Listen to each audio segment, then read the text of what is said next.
centers is among the worst in the nation, as traffic everywhere in the nation is getting worse all the time. So what can we do about it?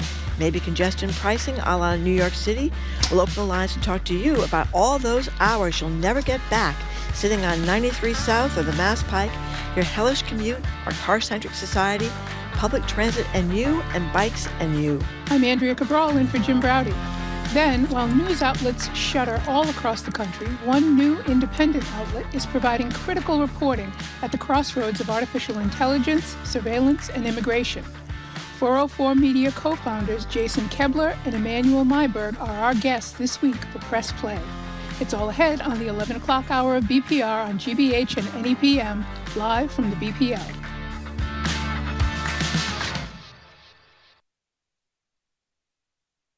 Live from NPR News in Washington, I'm Corva Coleman. An advisory committee to the Centers for Disease Control and Prevention has voted to limit a longtime recommendation that newborn babies receive the hepatitis B vaccine at birth. The committee wants to only inoculate babies whose mothers test positive.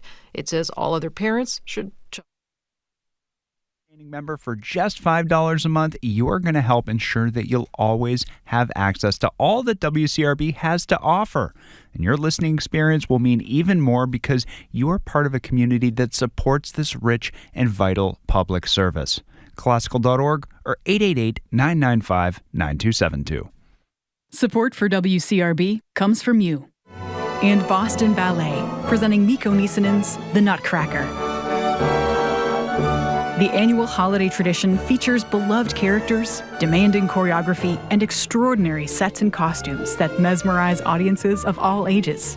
Tchaikovsky's score will be performed live by the Boston Ballet Orchestra, on stage now through December 28th at Citizens Opera House.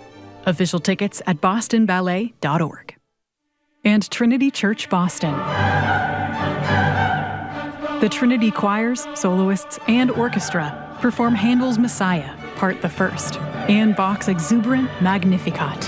One of Bach's most beloved works, this setting of the Song of Mary was written for Christmas Day, 1723. Sunday, December 7th at 2. Trinity Church also hosts weekly Friday afternoon organ recitals at 12:15.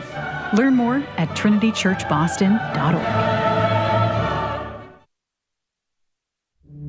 Classical Radio Boston is WCRB-FM 99.5 HD1 Lowell, Boston, WGBH-FM HD2 Boston. And its Quest VR headset. A Meta official confirmed the expected cuts to NPR after Bloomberg first reported it. Zuckerberg said in a social media post that Meta will be putting new energy into developing AI glasses. Meta also has committed to spending tens of billions of dollars on new AI data centers, despite concerns that Silicon Valley is overbuilding AI infrastructure. Bobby Allen, NPR News. The draw for next year's FIFA Men's World Cup soccer tournament takes place soon in Washington, D.C., As NPR's Becky Sullivan reports, the American team will learn about the 3 teams it will play in the group stage of next summer's competition. The tournament is expanding from 32 teams to 48, the most ever. The draw will sort those teams into 12 groups of 4. Those 4 teams will all play each other. Then the top 2 or 3 from each group will advance to a knockout round. The draw has always played a big role in any team's chances at the World Cup, although with the expanded tournament, it should be easier than ever to reach the knockout stage. Becky Sullivan, NPR News, Washington. On Wall Street, the Dow's up about 180 points. This is NPR. Good morning. With the latest from the GBH Newsroom, I'm Henry Santoro. One day after Boston Mayor Michelle Wu renewed her push to ease the pain of property tax increases on Boston homeowners, the debate has already gotten ugly. Globe reports that yesterday Wu took aim at State Senator Nick Collins, a fellow Democrat who repeatedly blocked Wu's bill from advancing in the chamber last year, saying Collins is either badly misinformed or he's fear-mongering. Well, hours later, Collins shot back, saying Wu was engaging in political theatrics around her failed plan and strategy, adding that either the mayor is engaging in revisionist history to intentionally mislead taxpayers, or her memory is particularly foggy about the meeting that took place in the Senate last session.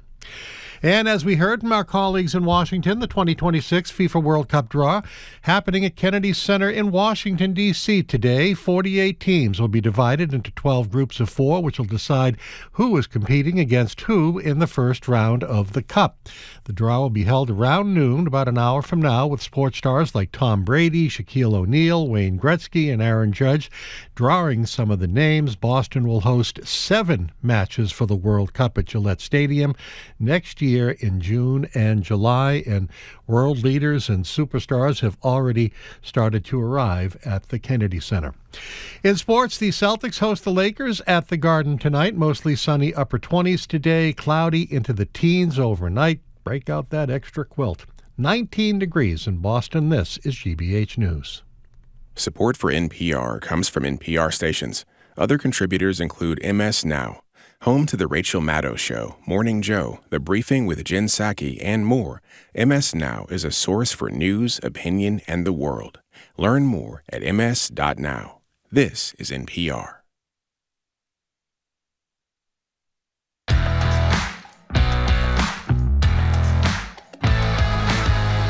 Welcome to BPR on GBH and any PM. I am Marjorie Egan. Jim Browdy has the day off. I'm joined with former Secretary of Public Safety Andrew Cabral. We're live at the Boston Public Library and streaming at youtube.com/GBH News. A couple of programming notes. The mayor will be with us December 16th and the governor will be with us December 23rd. Hello, Andrea. Hello, Marjorie. Great to have you back again. Nice to be here. Okay, before we get to our subject of the moment, I just have to mention that the lunatic who's running the healthcare in America, the Robert F. Kennedy Jr., his CDC committee has just decided they will no longer require newborns to get vaccinations for hepatitis B, which can cause very serious problems if the baby is infected.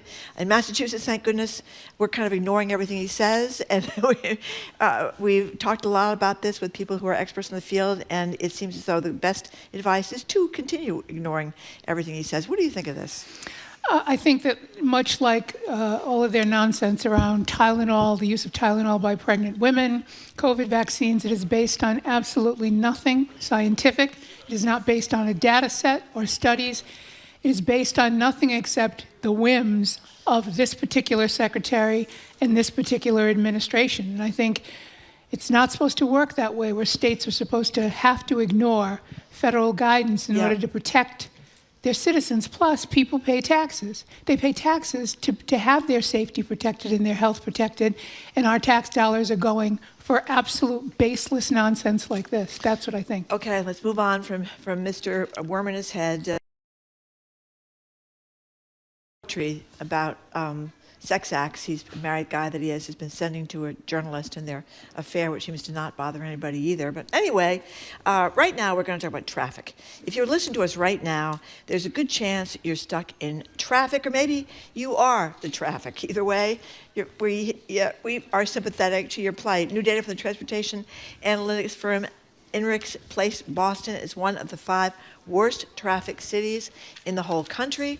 Again, with the average driver spending a delightful 83 hours sitting in traffic. Last week alone, that's like 2 work weeks sitting in traffic, 83 hours. You could have been on vacation. Anyway, we'll talk about this from a business perspective at noon with Shirley Young. We're going to open the phone and text lines to you right now at 877-301-8970. It's not just that Boston's clogged all the time. It used to be just clogged at rush hour. Now we're kind of clogged all the time. And across the country, traffic is at these terrible high levels, spreading to more hours of the day than ever. I think I read this morning we're in Los Angeles, 163 hours. 163 hours a lot of time. A year they spend sitting in traffic. At least we're not that bad yet. But we want to know, what's your relationship to traffic? What tricks have you found to make it bearable? Have you just resigned yourself to suffering for those 83 hours every year? And what is the solution? You know, we're rooting for the T to get better, and it is getting better under Phil Lang. I think Phil Lang, he really has. Yeah, but I was concerned to learn that someone stepped off the orange line today thinking they were at the station. They weren't at the station. They went 5 feet down onto the tracks. I guess they're okay. That's a little unnerving, Andrew. You know what I mean? Well, It is, but I go back to, and this isn't about necessarily pointing the finger of blame, although it probably is. You have to look where you're going. So don't step off the train if you're looking at your phone, and don't step off the train if you're looking down the train to see what's going on down there or whatever. When you step on, just like you don't step onto an elevator without making sure that the floor of the elevator is present. Otherwise, you go down the elevator shaft. That's words of the wise. Yeah, just you have to pay attention to that kind of stuff because sometimes a train is going to stop where it shouldn't stop. 877-301-8970 is the number to call or text. How are you dealing with this? Maybe you're biking more. Some people are actually biking more. 877-301-8970. And here's a bunch of suggestions. There are some other ways to deal with this. Congestion pricing. That's what they have done in New York City with great success, actually, in terms of cutting down traffic. London does it as well, also with great success. How would you feel about that? In New York City, they have to pay $9 to come into the city in rush hour. Do you want other kind of incentives to keep you off the roads, like maybe more free buses, biking, public transportation that is a little bit more reliable? We're getting better in Boston. Is it time to radically rethink America's love affair with the car? 877-301-8970. Have you ever noticed you used to be able to get out of Boston like on a weekend? Especially even in the summer, if people are going to go to the Cape, after like 1 o'clock in the afternoon or something, you could reasonably maybe go 30 miles an hour down 93 South to get out of Boston, or reasonably go 40 miles an hour on the Mass Pike. That's all over now.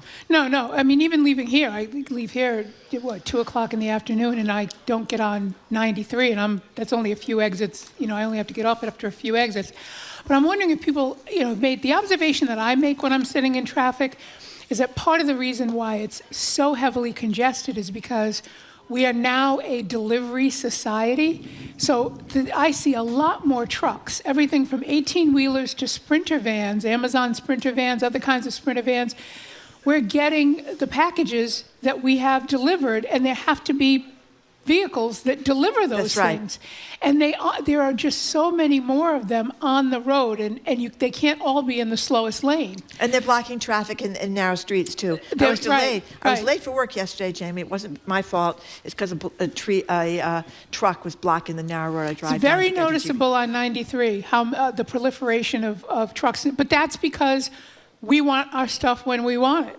Dan from Gloucester, what do you think, Dan? Hi, Dan. Hi, I commute over an hour from Gloucester to Cambridge, and my employer provides me a benefit for the MBTA. I love taking the train, but actually the benefit they provide me for parking makes parking even cheaper. I think a lot of people commute into Boston, and their employers are providing benefits for parking because parking is expensive, but they're not providing the kind of benefits that could make taking the T or the commuter rail into Boston an affordable option that makes it cheaper than driving and parking. I think we need to have bigger benefits and lower price. We don't need to have free buses because I think people will treat it the way it's valued if it's free, but they just need to be so much cheaper, so it's always a better deal to take the commuter rail or the T rather than drive into Boston or around Boston. So what do you do in the car, Dan, for that hour that you're commuting? I mean, do you listen to the radio? Do you listen to books on tape? What do you do? Yeah, I used to be in the car, and I would listen to the radio. I love audiobooks, but it was just so stressful waiting, at the interchange of 128 and 93. And once I kind of realized and discovered that I could take the commuter rail, and it was comparable, though not really a better deal.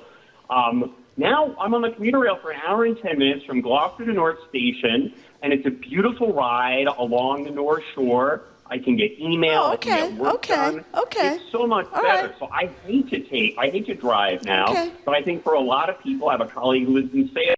Oh my God, it's cheaper to park. Yeah. So Dan, thank you for the call. That was a good one. 877-301-8970 is the number. 877-309-870. Somebody just texted and said they feel like they're just trapped in their house. They live off of 128. 128 is always a mess. It's jammed every day, says this texter. It's jammed north. It's jammed south. They don't go anywhere. They don't go to Boston. They don't go to Gloucester. They just stay home in their house.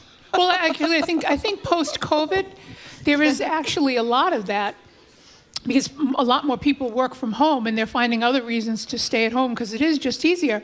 But one of the things I would have explored with Dan is, why aren't more employers working directly with the MBTA or MassDOT to say, look, if we can you give us, we want a bulk rate for our employers to take the commuter rail. Can you reduce it so that it costs less for us? Or can we get a small tax break? If we tell you that we have 100 employees and we're paying for, 50 of them, 50 or 50% of them to take the T in and not clog up downtown, can we get a small tax break for that if we pay for their commuter passes and we can verify for you that they're using them?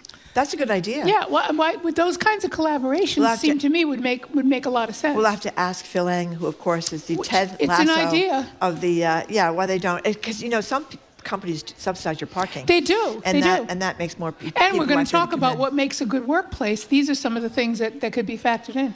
How do you feel about congestion pricing? How do you feel about what New York City has done?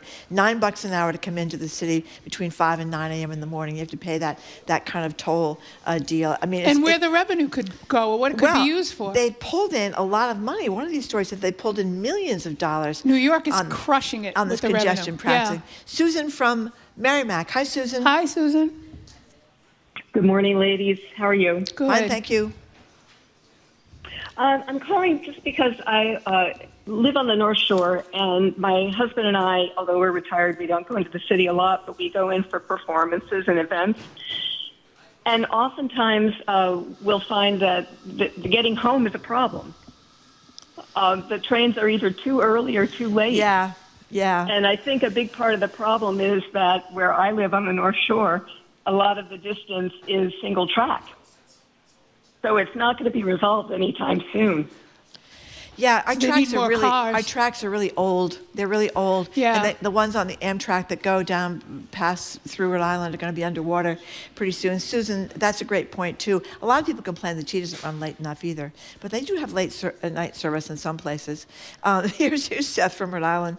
He says he's just kind of given up, much as like I have with the lawlessness and hate of our executive branch. I've just resigned to sit in traffic and accept everybody's on their phones while driving, says Seth from Rhode Island. And everybody is on their phones while driving. I mean, we're not supposed to do it. You're not supposed to text while you're driving. But how many times you would have at a red light? I must admit, I've done it at red lights too. I shouldn't. But you're a red light, or you're next to somebody. Right. And they're watching a video on their phone. Well, people basically use their cars as sort of like mini apartments. Like there's sort of an apartment byway between your real apartment and your work apartment. Yeah, especially if you have like a van. That's the wonderful thing about minivans. It's like it's your small second house. Right. Greg in Dedham, are you on the phone? Hi, Greg. Hi there. Yeah, I got to give you two things. Andrea, you went to BC and I went to BC, right?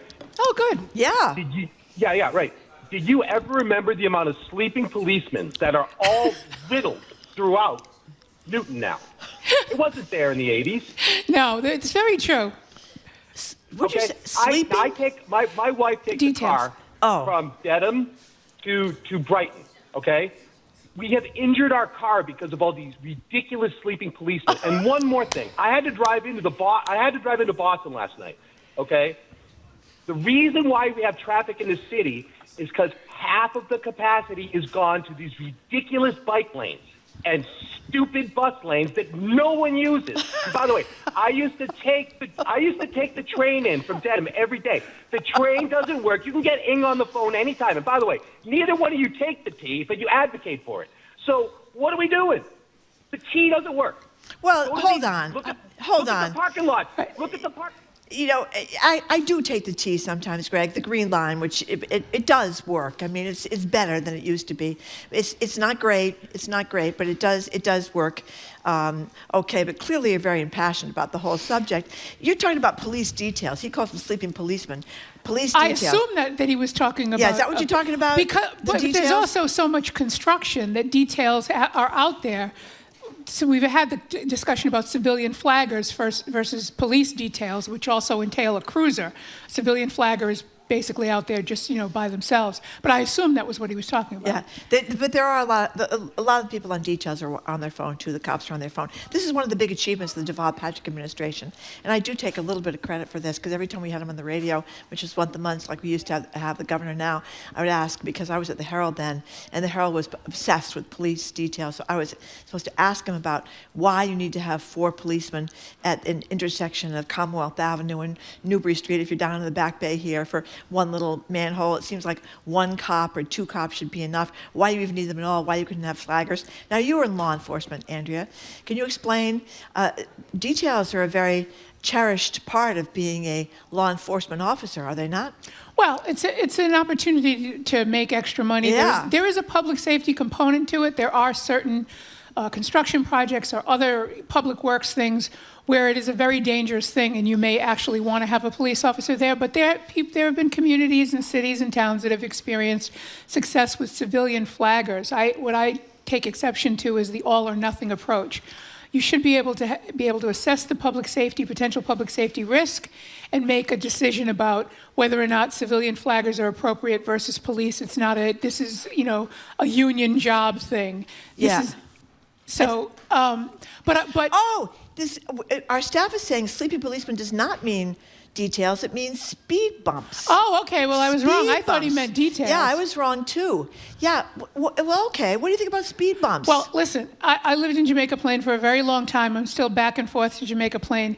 Greg has a point about them. For some reason, there is a speed bump every 5 feet in Jamaica Plain, and I don't know why. And then you travel to other parts of the city, and you don't see one for a very, very long period of time. But he's right that they help create traffic. They do. They just do.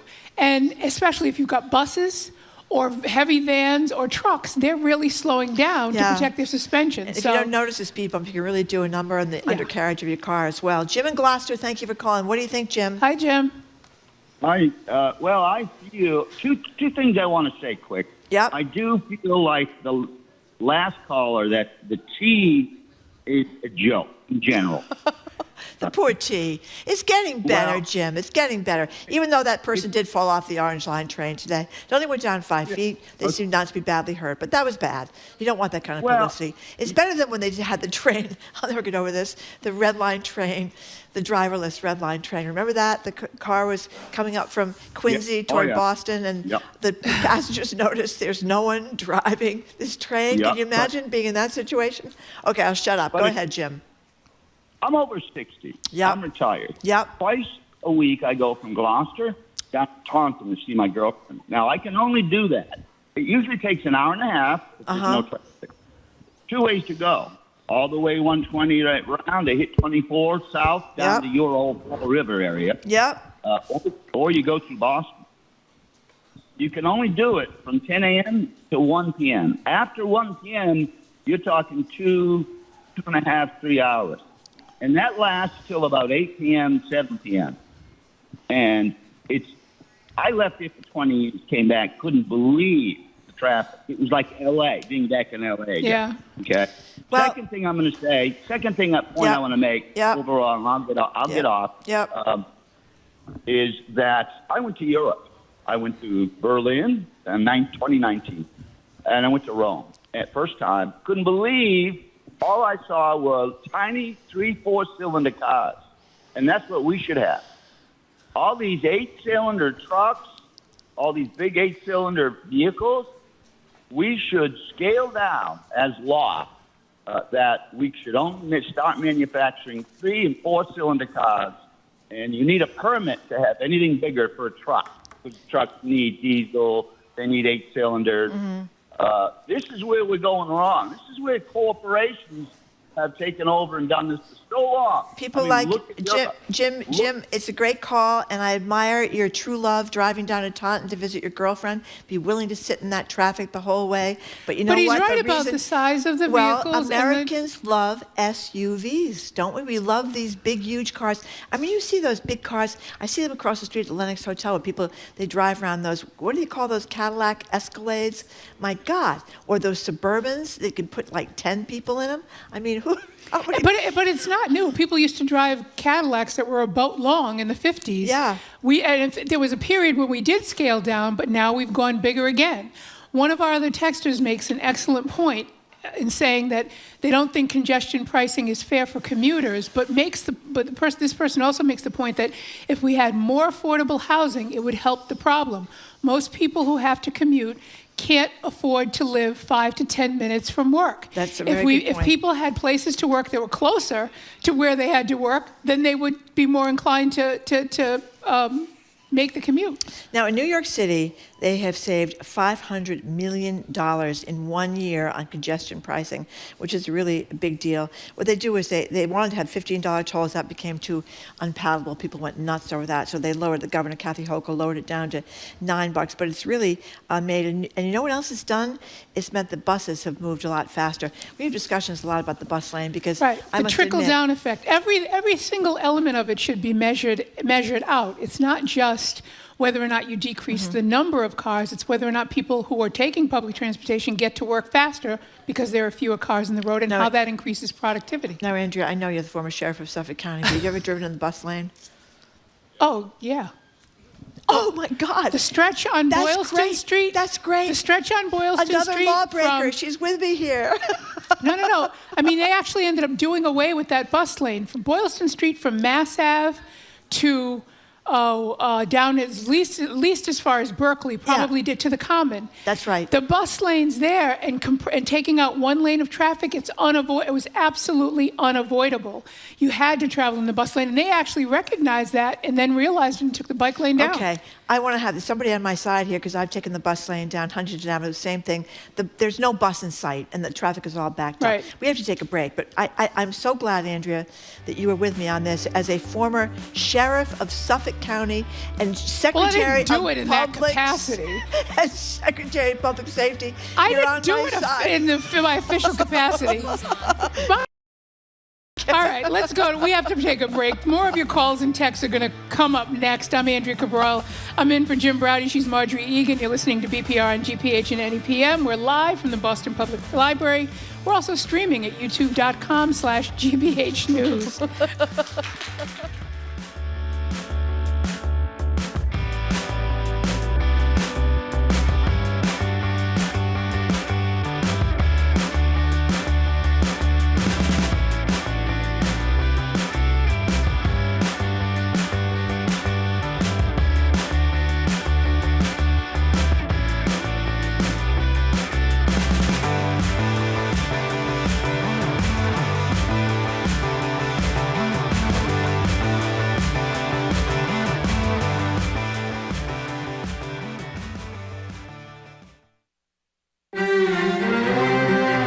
China is at the cutting edge of technologies that reimagine transportation. Self-driving cars are only the beginning. Local governments are very aggressive to promote new technology to serve the public here. Get a look at the future of transportation from inside China. That is next time on The World. This afternoon at 3, here on GBH News 89.7. Our programs are made possible thanks to you. And UMass Lowell, ranked #1 best value public university in Massachusetts by the Wall Street Journal and U.S. News and World Report. Learn more at uml.edu/rankings.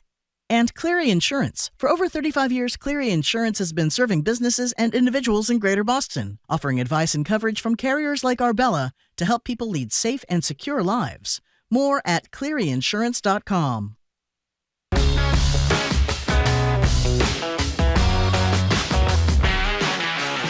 Welcome back to BPR and GBH and NEPM. I am Marjorie Egan. I'm here with former Massachusetts Secretary of Public Safety and bus lane driver, Andrea Cabral. She's in for Jim Browdy. We are broadcasting live from the Boston Public Library and streaming at youtube.com/GBH News. If you are just tuning in, we're talking about Massachusetts' nation-leading traffic problems, how you make it through the day, how to fix our traffic woes. Maybe it's time for a Big Dig-style tunnel from Boston to Springfield. An anonymous texter says, one delivery delivery truck is better than 100 people out shopping in their cars, which is a reasonable point. And Greg called earlier, and our staff did some research here and finds that the average weekly bus ridership across all routes in 2024 is 307,000 people, nearly 16 million trips a year. So our staff, and we've been very conscientious. We have people who ride. Hannah rides her bike here all the time. People are taking the T here on the staff. I must admit, drive to the Lenox Hotel where they park my car. I should be taking the T, but I'm not.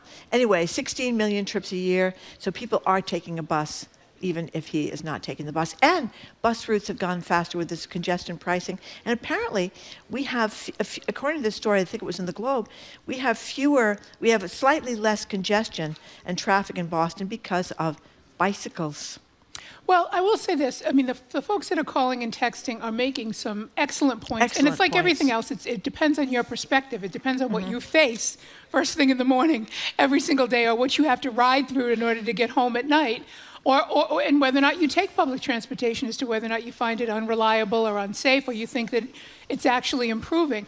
What I will say is, this is a really good reason why people should pay attention. I know there's a lot of stuff to pay attention to, but pay attention to what your legislators allow in terms of the budgeting to improve your public transportation system. Because we have had, in much the same way as we've had legislators pushing better plans that got kicked down the road because nobody wanted to spend the money for it. You have to know that you're going to pay for that, as we've been paying for it in the last, couple of decades. Yeah, they underfund they the don't, T. They underfund it year after year after year after year. And they should pay more attention to rising costs within the T that are unnecessary. There's a lot to pay attention to, but there isn't going to be any one thing that you can point to that causes this traffic. I just want to point out before we get back to the calls at 877-301-8970. No, Trump has hinted he's about to rename the Kennedy Center after himself. So that's going to be the next thing. He's got the Trump Peace Institute and now the Trump Center. Can't. Allison in Cambridge. Hi, Allison. Hi, thanks for calling. Hey, how are you? Good. I can't believe he's going to rename it after himself. But as far as traffic goes, I live in Cambridge. I have to factor in another 30 minutes just to get out of my neighborhood now because of speed humps that they put in. And Memorial Drive has been turned into a single lane in some places. You just can't get out.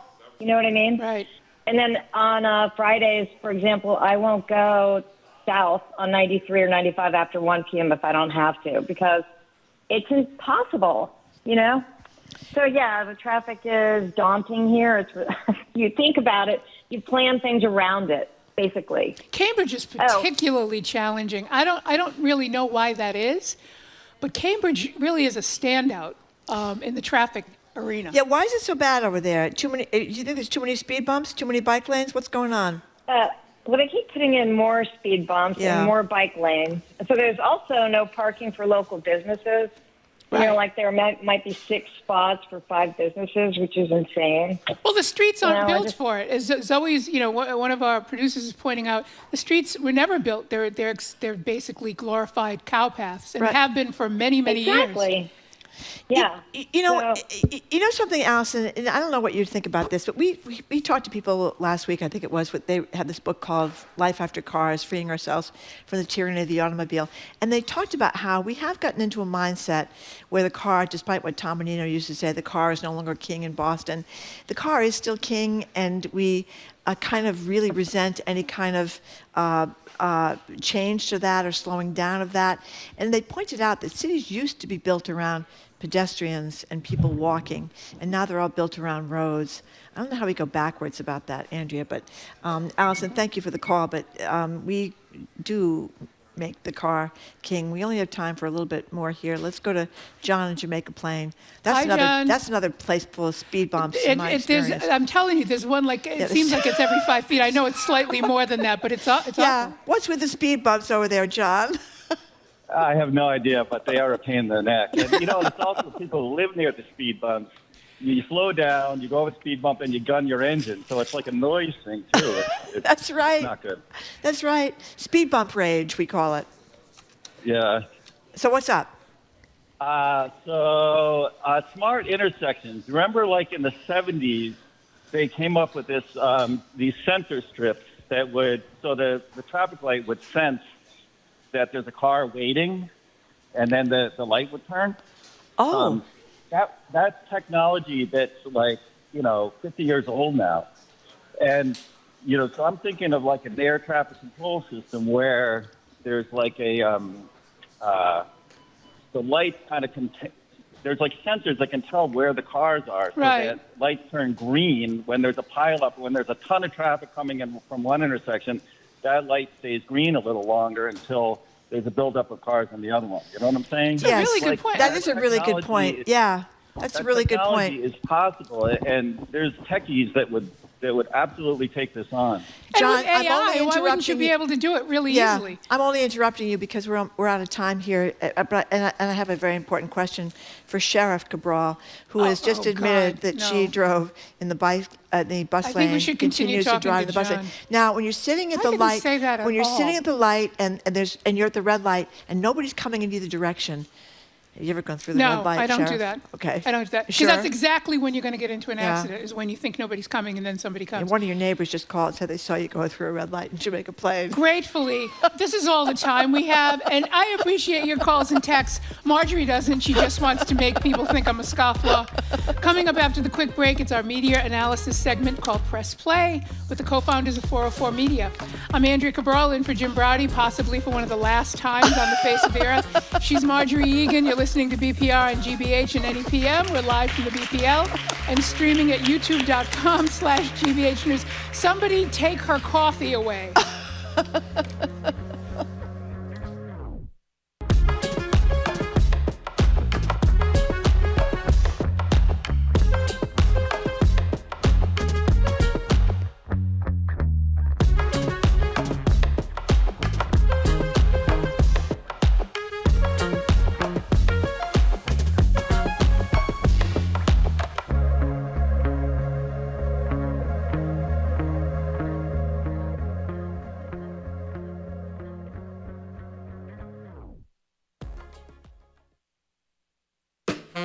I'm Jared Bowen. Today on The Culture Show, we remember a giant of contemporary theater, playwright Tom Stoppard, whose range, absurdism, science-infused dramas, family epics, and philosophical comedies rarely exist in one writer.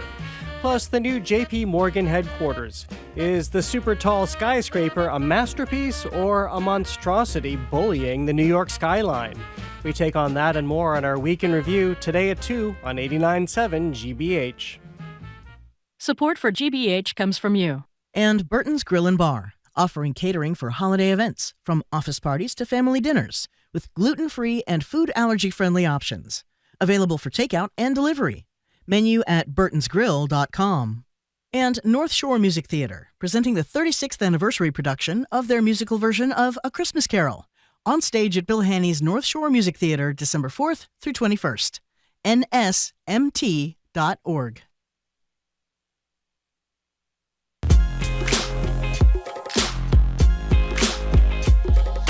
Welcome back to BPR and GBH and NEPM. Marjorie Egan with former Massachusetts Secretary of Public Safety Andrew Cabral in for Jim Browdy, who has a day off. We are broadcasting live from the Boston Public Library and streaming at youtube.com/GBH News.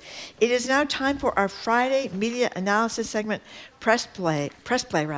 Joining us this week via Zoom, Jason Koebler and Emanuel Maiberg. They are co-founders of something called 404 Media. We're going to find out all about that in a second. It's basically an independent outlet providing reporting at the crossroads of artificial intelligence, surveillance, and immigration. They both founded 404 Media after spending years at the now shuttered Vice Media's motherboard. Jason and Emanuel, great to meet you, and thank you very much for joining us today. Elaborate on what I just said. I want we start with Jason. Tell us a little bit about what 404 Media means. Yeah, something called 404 Media for sure. As you mentioned, we worked at Motherboard, which was Vice's tech site, for about 10 years. As that company went bankrupt, we sort of saw all the mistakes that a company like Vice, that was sort of very advertising focused, very focused on growth, made. And so 4 of us who worked at Motherboard started 404 Media. We are the journalists, we're the owners. There's no one else really running the business or doing the journalism, and we sort of are subscriber focused. We do a lot of Freedom of Information Act request filing, a lot of reporting on AI, a lot of reporting on things we think that others might not want to touch, like porn and surveillance and immigration. And we've been around for about 2.5 years now, and really have made a difference, I think, by doing stories that other people will not do. So before we get into sort of the meat of what you cover, Emanuel, I first noticed, I think, it was sometime after 2014, the first time I saw sort of a configuration like yours. Charlie Sinnott had put together the Ground Truth Project, which was, it's a nonprofit, but it's really journalists focusing on, away from sort of legacy media and focusing on local news. And it's the Reporting for America, I think is what they call it. Is this basically the wave of the future for investigative journalism, where journalists who, for whatever reason, are not finding satisfaction with corporate media or legacy media, are starting to now form these partnerships and these companies in order to cover the things they think are important and that people need to know? I certainly hope so. There are other groups in our space of our size. I think Defector, if you're familiar, which was formerly a bunch of people who worked at Deadspin, were a huge inspiration for us. Since we started, a lot of other publications got started. We had conversations with them before they launched, and I think more are coming. I think we're going to see more in the future, but I think long term we're just going to see a wider variety in types of media outlets and their size. I don't think public radio is going anywhere. I don't think there, but I think there are a bunch of mostly young journalists with a lot to say, a lot of things they want to expose, but not necessarily established media companies that are interested in that, but they can find readers to support their work, which is what we're doing. You know, I think a lot of the big thing for us is like it really was a business decision. It's like we were at a company like Vice, which had dozens of offices all over the world, usually in the most expensive cities. The overhead to run a lot of the new media that we saw in the 2010s was so expensive, like lots of middle managers, lots of like consultants and things like that. And the issue that we saw was not that there wasn't a readership or not interest in the type of work that we were doing. It's just that these businesses cost so much to run. And so over the last few years, like we've seen that the barrier to entry is a lot lower for starting a business, and you can sort of start small like we have, and you can level up as you get more subscribers, and we found it to be pretty sustainable in that way. Well, just one more thing about this before we get to the reporting you've done. Emanuel, you were both just talking about the cost of running these legacy media things. Netflix has just wants to buy Warner Brothers Discovery Studios for $72 billion, so that's a lot of money. Part of me was relieved because I was afraid Paramount, which is run by someone who has an agenda close to President Trump's agenda, is going to has taken over CBS News, and a lot of people wonder what that's going to mean for CBS News. So in the sense that Paramount is not going to be taking over CNN, which a lot of people were worried about going far to the right, as CBS may. I'm a little bit relieved about this, but again, we're getting all these monopolies. What does this mean to the average American? I think the more consolidation we see, the less variety in voices we see, and that's bad because we want to hear about more issues from more people, from more perspectives, and certainly. As Vice went out, as Vox went out, as Gawker went out, we saw a reduction in the types of subjects that were covered, which I think is why you're seeing publications of our size pop up to fill in that space. And along with the expedience of, Marjorie sort of characterized it as adopting Trump's agenda. It's really a question not of true belief, but of expedience, because that's the quickest way to the money and growing larger. So, your subscriber base, how are you attracting readers to this very substantive content that you are offering? Because there's a growing competition, to your point, for those eyes and those subscriptions. Well, the nice thing is that it's pretty easy in terms of strategy, because if we publish important stories, people find them, even if they've never heard of us, they never heard of Vice. If we get a scoop that really matters, people find their way to it. And that's a strategy, and it's really as simple as that. The hard work is getting the scoop, obviously. Well, tell us about, we'll go back to Jason. Tell us about Flock. What is Flock, and what have you discovered? Yeah, so Flock is a surveillance company. They sort of simply sell what are known as ALPR cameras, automated license plate recognition cameras. And they started in, I believe, 2018, selling to homeowners associations. And basically they argued that they could create a digital gate to these fancy neighborhoods, and they would scan the license plates of every car that would drive in. And this was designed to allow these homeowners associations to, report people who should not be there, according to the homeowners association, to the cops. But over the last few years, the company has begun working directly with cities and directly with police departments. And so they have gone city by city all over the country, selling their technologies to small towns and big cities. They're now in, I believe, 6,000-ish cities, and they have more than 80,000 cameras all over the country.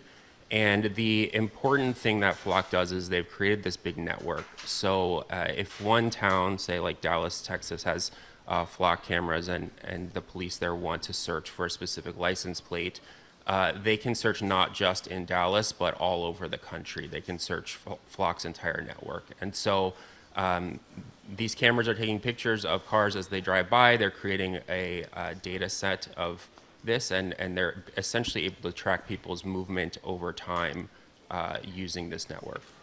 So, Emanuel, what's the nature of the contractual relationship between Flock and municipalities, cities and towns? And at the end of the day, is the information held by a private company, is it held by government, or some hybrid of the two? That's a really good question. I think maybe Jason could better answer who owns the data, but in terms of the contract, I think this is one of the key issues that we've been reporting on, because as Jason said, the pitch is to small towns, homeowners associations, and they're trying to do something that I think is reasonable, which is make their local neighborhood safer and catch people that are speeding or reduce crime or what have you. And I think what we've discovered is that a lot of them didn't realize when they were signing up for this service that they also opted in to share all the data they were capturing locally across the nation with police stations in other cities. And as we later reported, those police stations also then shared it with other government agencies like ICE. So, Jason, you hear this a lot. We had the debate before about cameras on every corner. And we do have essentially cameras everywhere now. You hear people say, well, I'm not doing anything wrong. Why should I worry if somebody's got my license plate? Why should Joe Smith, who's not doing anything wrong, worry about this? And Jason, can you answer that in the context of who owns this data? Because I think that's part of the key to the answer to Marjorie's question. Yeah, so maybe it would be helpful to explain the big story that we did a few months ago, because I think it does help contextualize this. We got what's known as a Flock audit report, which is a record of all of the lookups that police were doing on Flock data. And so this is like a tool that Flock allows. You can kind of like export all of the different searches that cops were doing. And we found that police all over the country were searching cameras on this nationwide network for immigration violations. That was the stated purpose of these searches. And so there were police in Texas who were searching this nationwide network for, they had to put a reason in there, and they would just put immigration. And what was notable is that Flock does not have a contract with ICE. So local police were searching this nationwide network of 80,000 cameras for some unknown immigration violation reason, suspected. And they were searching cameras in Illinois, they were searching cameras in California, they were searching cameras in Massachusetts. And this was in violation of Illinois state law. For example, like our reporting spurred an investigation by the Secretary of State there. And so this is a technology that was pitched like, hey, we will help find stolen cars, or we will help find people who have committed burglaries, and in on that premise were violating state law because Illinois is a sanctuary state and local police are not allowed to do immigration enforcement. And a lot of the police departments there didn't even realize that they had opted their own cameras into this nationwide network. In terms of like why Joe Schmo should care, we have seen cases where police have used this technology to stalk women who have done no crimes whatsoever. There's been police who have been arrested for this. Basically, the police do not need a warrant to access this system. And so we are creating this huge database of people's movements all over the United States, and there's essentially very few guardrails about what it is being used for and which police can use it. Who controls it? Who owns it?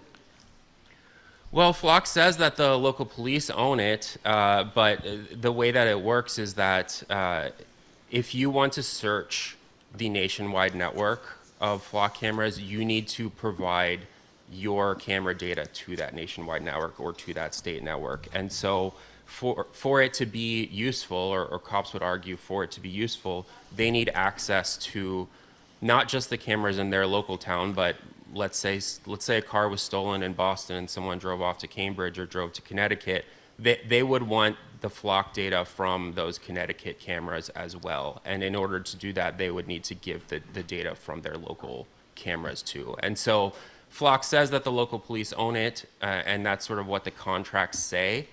But in order for it to be useful, it needs to be accessible to this broader network. And therefore, I mean, it is really like a private company that is controlling a lot of how surveillance is done in the United States. Go ahead, Andrea. I was just going to say, Massachusetts why no regulation in Massachusetts yet on this? There are a bunch of states that still don't have regulation. I'm just floored that Massachusetts is yet Well, our legislature's a little slow in a lot of things here, Andrea. But you've worked with the ACLU. I mean, I know the ACLU is upset about this. Kate Crockford wants to have some sort of, from the ACLU here in Massachusetts, wants to have some sort of compromise. Has that happened yet, or is this still pending? Well, what we've seen is a lot of local sort of pushback. So in the aftermath of some of our reporting, there have been cities that have terminated their contracts with Flock, and they've sort of cited our reporting saying, like, we didn't actually realize what we were signing up for when we signed up for this. In terms of statewide legislation, there has been some restrictions in terms of what types of data can be searched for. So I mentioned Illinois and California. After our reporting, these cameras are no longer part of that nationwide network because those states have laws saying that local police cannot do immigration searches. And so there's not been a lot of like new legislation. There's currently 2 lawsuits. There's one in Virginia and one in California where people are arguing that they simply can't leave their homes without driving past these cameras, and they're saying that this is a violation of their Fourth Amendment rights. And so these cases are pushing to require a warrant to access this data. I think that goes to your question about... I just want to mention our staff is saying that Cambridge stopped their contract with Flock in October. I'm sorry, go ahead, Emanuel. I was just going to say, I think this goes to your question about why people should care. Yep. This has become a kind of dominant surveillance method and a dominant way police work is being done around the country. And it happened kind of quietly and fast. And I think people just don't know. And this is why we are reporting about it, and we're seeing the reaction to that. Jason, I want to ask you, you mentioned before that you're doing stuff that other people may not want to do, like reporting on pornography, reporting on AI. Who's not? Who's intimidated by that? I'm wondering if I see a lot written about AI. don't see a lot written about pornography, that's true, but I certainly see a lot about AI. Do you think there's some fear of touching certain subjects because of money interests or business interests, or what? Well, I think porn is the big one for us. I mean, there's also like things like cybercrime and sort of like maybe the tone that we do some of our reporting on. But I think we were the first people back at Motherboard at our old jobs to write about deepfakes, the sort of face swapping technology, and some of the predecessors to the generative AI boom that we've seen now. And that technology was being used exclusively to create porn of celebrities. And, you know, that is something that, like, when that technology took off, people started talking about its potential uses for disinformation or to start a nuclear war or for cybercrime and things like that. And that is like an important part of that story. But we see today still a lot of generative AI is used to create non-consensual sexual abuse imagery of women, of celebrities, of children. And I think that a lot of bigger outlets find that sort of thing either distasteful or, you know, a lot of them have advertisers that don't want them to write about this sort of thing. I think often the way that it works is not so explicit, but it's something where, you know, punches are pulled or maybe things are glossed over. I mean, Emanuel has written many, many very graphic stories for our website. And we don't write these articles just to say like, oh, we're being edgy or we're being very graphic. We're doing it because I think people need to understand the ways that this technology is being used to dehumanize women, to being used for sexual abuse, things like this. And we find often that when we do write about these things in sort of plain language, the ways that it's being used to create, in often cases, hardcore porn of random people, we see actually like pushback from tech platforms that will delete some of these communities or delete the apps being used to make it. And so I don't think it's necessarily that people are scared to write about AI. I think it's that it is being written about as this huge industry that is very key to our economy, and that is very much true, but there's still this huge underbelly where a lot of the use of this technology is being used for these really abusive purposes. But isn't it the abuse of AI, either in this context or in so many others that we're reading about, isn't that what spurs legislators to regulation? So the absence of reporting about these kinds of things means that they kind of wallow in ignorance and the industry goes unregulated for longer.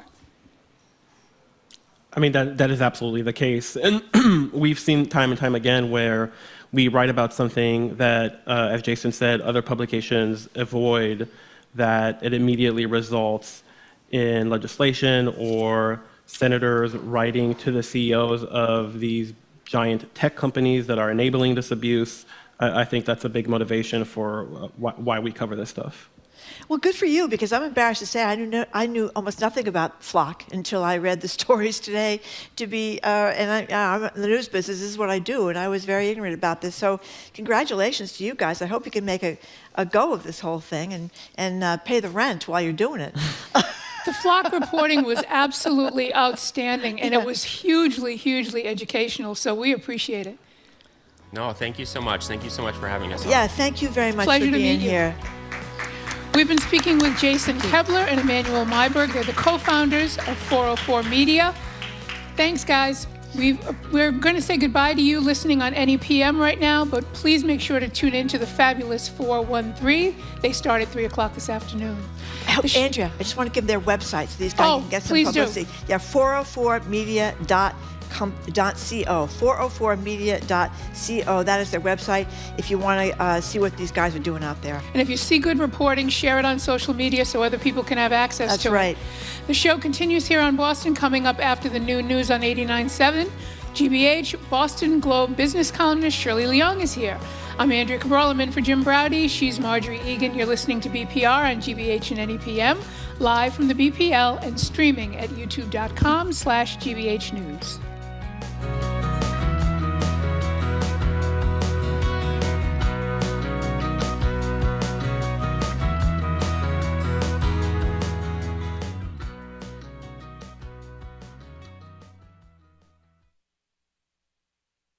It's not over yet. More smart conversation about community issues up ahead with Jim Braude and Marjorie Egan on Boston Public Radio, right after a news update from NPR. Stay with us here on GBH 89.7. Funding for our programs comes from you. And the Office of the Massachusetts State Treasurer. The Unclaimed Property Division is holding unclaimed funds from utility bills, uncashed paychecks, savings accounts, and more. To see if you have unclaimed money, you can visit findmassmoney.gov. Victorian detective Eliza Scarlett is an expert at solving crimes. But can she juggle her complicated personal and professional life? Find out on the new season of Miss Scarlett and stream all 6 episodes starting Sunday on the PBS app. You're listening to 89.7 WGBH HD1 Boston. Online at gbhnews.org. GBH News. What matters to you? Welcome back to BP.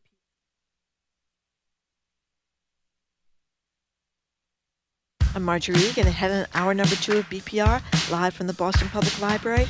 We'll start the noon hour with Globe business columnist Shirley Young on her reporting on Boston's economy and how Mayor Wu is focusing on jobs, not real estate, to rebuild after the pandemic. Plus, the city's already bad and ever-worsening traffic woes and more. I'm Andrea Cabral in for Jim Braude. Then it's Live Music Friday, courtesy of the Black Hole Symphony.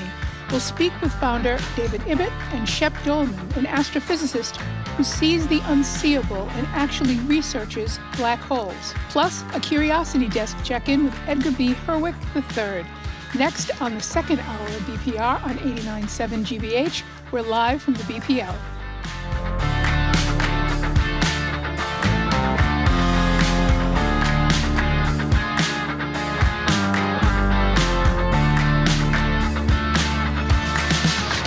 I'm Lakshmi Singh. A universal recommendation to start hepatitis B immunization at birth is being rolled back under new guidance that advisors to the Centers for Disease Control and Prevention approved today. The panel is now recommending newborns should only be vaccinated at birth if their mothers test positive for the virus. Full immunization of infants involves 3 shots. It's also recommending testing of children's antibody levels after each hepatitis B shot to determine whether additional shots are needed. The new guidance marks a departure from more than 30 years of standard practice that's been credited with dramatically lowering liver diseases caused by hepatitis B. The U.S. military launched another attack on an alleged drug boat last night in the Pacific. 4 people on the vessel died. Nearly 75% of the boat strikes have been in the Pacific since late October, but the U.S. Navy has increased its presence in the Caribbean. One encounter in particular is under bipartisan congressional scrutiny, a follow-up military strike on an alleged drug vessel in September that killed 2 survivors of the initial strike. Yesterday, lawmakers saw video of it. They were also briefed by the Navy admiral who ordered that strike, which, according to the Washington Post reporting, was done in compliance with Defense Secretary Pete Hegseth's orders in the campaign against drug trafficking threats to the U.S. Democratic Congressman Jim Himes of Connecticut spoke with NPR about what he took away from the video. What you see in that video is the United States, for a lengthy period of time, observing 2 men with no weapons, with no radio. They've just had a massive munition go off over their head in such a way that their boat has been a conflagration. So what I saw was 2 probably soon to be dead, not because of a missile, but because of drowning, shipwrecked sailors. And the United States took the decision to kill them, which in the Pentagon manual is the very definition of a war crime. The Virginia man suspected of planting 2 pipe bombs near the U.S. Capitol nearly 5 years ago is expected to appear in federal court today in Washington, D.C. We have more from NPR's Ryan Lucas. The suspect in custody is 30-year-old Brian Cole Jr. He was arrested in Woodbridge, Virginia, south of Washington, D.C. The FBI made the arrest after a nearly 5-year investigation that had seemed to have gone cold. Top Justice Department officials, including FBI Deputy Director Dan Bongino, touted the arrest at a news conference Thursday. Folks, you're not going to walk into our capital city, put down 2 explosive devices, and walk off in the sunset. Officials say a new team at the FBI took a fresh look at all the evidence collected in the case and generated new leads that ultimately led to Cole's arrest. Cole is expected to appear in federal court in D.C., just down the street from the U.S. Capitol building. Ryan Lucas, NPR News, Washington. You're listening to NPR News. Good afternoon. With the latest from the GBH Newsroom, I'm Henry Santoro. Massachusetts Congressman Seth Moulton's call to prosecute ICE is not sitting well with acting ICE Director Todd Lyons. Herald reports that Lyons is slamming Moulton over comments he made to reporters on Monday following an oversight tour of the ICE facility in Burlington. Moulton says if Democrats want to regain the majority in Congress, the abuses of ICE need to be prosecuted and not just defunded. Lyons calls Moulton's words disgusting and political theater. And we're in the midst of an Arctic cold front. You don't need me to tell you that. That means local shelters for unhoused people are prepared to take in additional clients.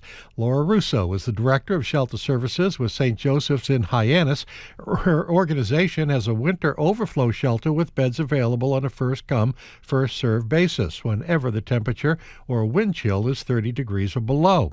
People needing shelter have to show up between 4:30 and 5:30 in the afternoon, but not all unhoused people want to stay in a shelter. Russo says which is their choice, and in that case, we have blankets, we have hand warmers, we have coats, socks, anything. If they do want to stay outside, direct them to St. Joseph's and we can provide them any additional linens and such to help keep them warm. Russo encourages people to spread the word about St. Joseph's to unhoused people that they see. 22 degrees, all the way up to 22 degrees in Boston right now. This is GBH News. Support for NPR comes from NPR stations. Other contributors include Progressive, with small business insurance for protecting a variety of business types with multiple coverage options, designed to fit business owners' needs. More about small business insurance is at progressivecommercial.com.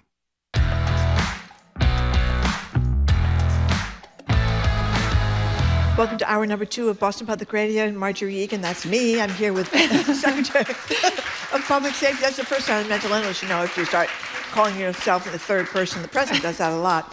Anyway, I'm joined with former Massachusetts Secretary of Public Safety, Andrea Cabral. She's in for Jim Browdy. He's got the day off. We are broadcasting live from the Boston Public Library, streaming at youtube.com/GBH News. A couple of programming notes. The mayor's going to be with us December 16th here at the library, and the governor's going to be with us 2 days before Christmas on December 23rd. No tickets or RSVP needed. Hello, Andrea. Thanks again for coming in. Absolutely. Hello, Marjorie. Hello, Shirley. Hello, Shirley. We are joined now, as Andrea said, by Shirley Leung, Boston Globe business columnist extraordinaire, host of the wonderful Say More podcast, and a Boston Public Radio contributor. So, Shirley, we just spent 20 minutes talking to listeners, about and texters about traffic, their traffic woes, how traffic is so terrible. One of your colleagues wrote a piece in the Globe, Jamie Moore Carrillo, about on the business kind of perspective, touching on that a little bit more. What does this mean? It does hurt. It does hurt. Of course. You know, for years now, one of the top issues from the business community is that traffic is really bad. I mean, and public transit needs to be better. And so, and this is Jamie wrote a piece about the fifth, where they're yet again, right, the fifth worst traffic. Well, we were fourth. We got bumped by somebody. Yeah, Chicago, I think. But it has been really bad. I think it's been bad since it's gotten worse since pre-pandemic. I think a lot of people have not returned to. This is my theory. A lot of people have not returned to public transit. A lot of people are working hybrid. So what do you think? When you're working hybrid, I have to go to the office once a week. Right. You know what? I'm not going to take the train. I'm going to drive. That's right. You know, That's You'll see the garages are full in downtown Boston.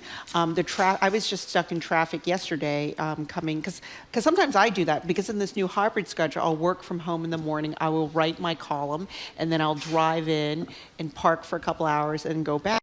What I keep forgetting is driving in is great from Milton to downtown Boston in the middle of the day. It's like 18 minutes. Right. Going home, it's like an hour and a half. 48 minutes. Yeah, I know. Yeah. 48 minutes. And the worst is the southeast. Going like 5 miles. Exactly. The worst is the Southeast Expressway, which is what I travel all the time. So it's horrible.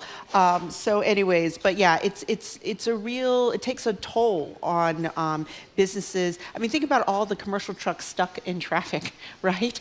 Your goods are stuck in traffic. It's bad for the environment. Also, your employees' productivity goes down if you're stuck in the car all the time. So it's bad, and we have to figure it out. I mean, I think one of the ways is more of us need to take public transit. We do. One of our texters made what I thought was a really good point, and we're not kind of connecting the dots. If there was more affordable housing and people were able to live closer to where they work, they'd be much more inclined to ride a bike or to ride share or take public transportation. Mm-hmm. And all of that is kind of connected to the notion that congestion pricing is unfair to commuters. But there's also a tax where how much revenue would be raised tax-wise by this kind of pricing, and where we could better use that money. So can you parse that out a little bit for us to make us see where the good connections are and maybe the not so great ones are? Right. Well, congestion pricing, I mean, you probably talked about my colleague Abdullah Fayyad wrote about this, which is great. He lives in New York, and it's been this grand experiment. And of course, we flirted with it here too, or just talked about it. We didn't get as far as long as New York, but New Yorkers love it.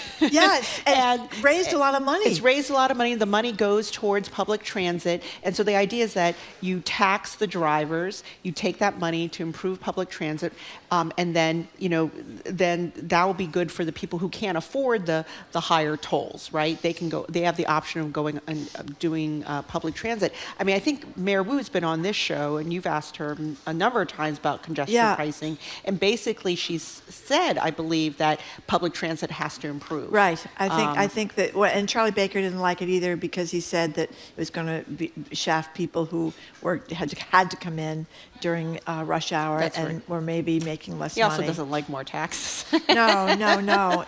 Being a Republican. Yeah. But Andrew, to your earlier point about affordable housing, right? It's how it's all connected. But that's why what you're seeing now is that there's a drive to build housing around transit, around T stations, around commuter rail stations. So, I mean, I think in Boston, we can build as much housing as we want, and so people can walk to work, but it's still going to probably be $1 million or more per house, right? So it's going to be out of reach. But it's the AG's fight with certain communities that don't want that particular, I forget the name of the act. MBTA Communities Act. But I'm just saying that, the real hope is to build housing in the suburbs by commuter rails so that people can come in, and that is the hope.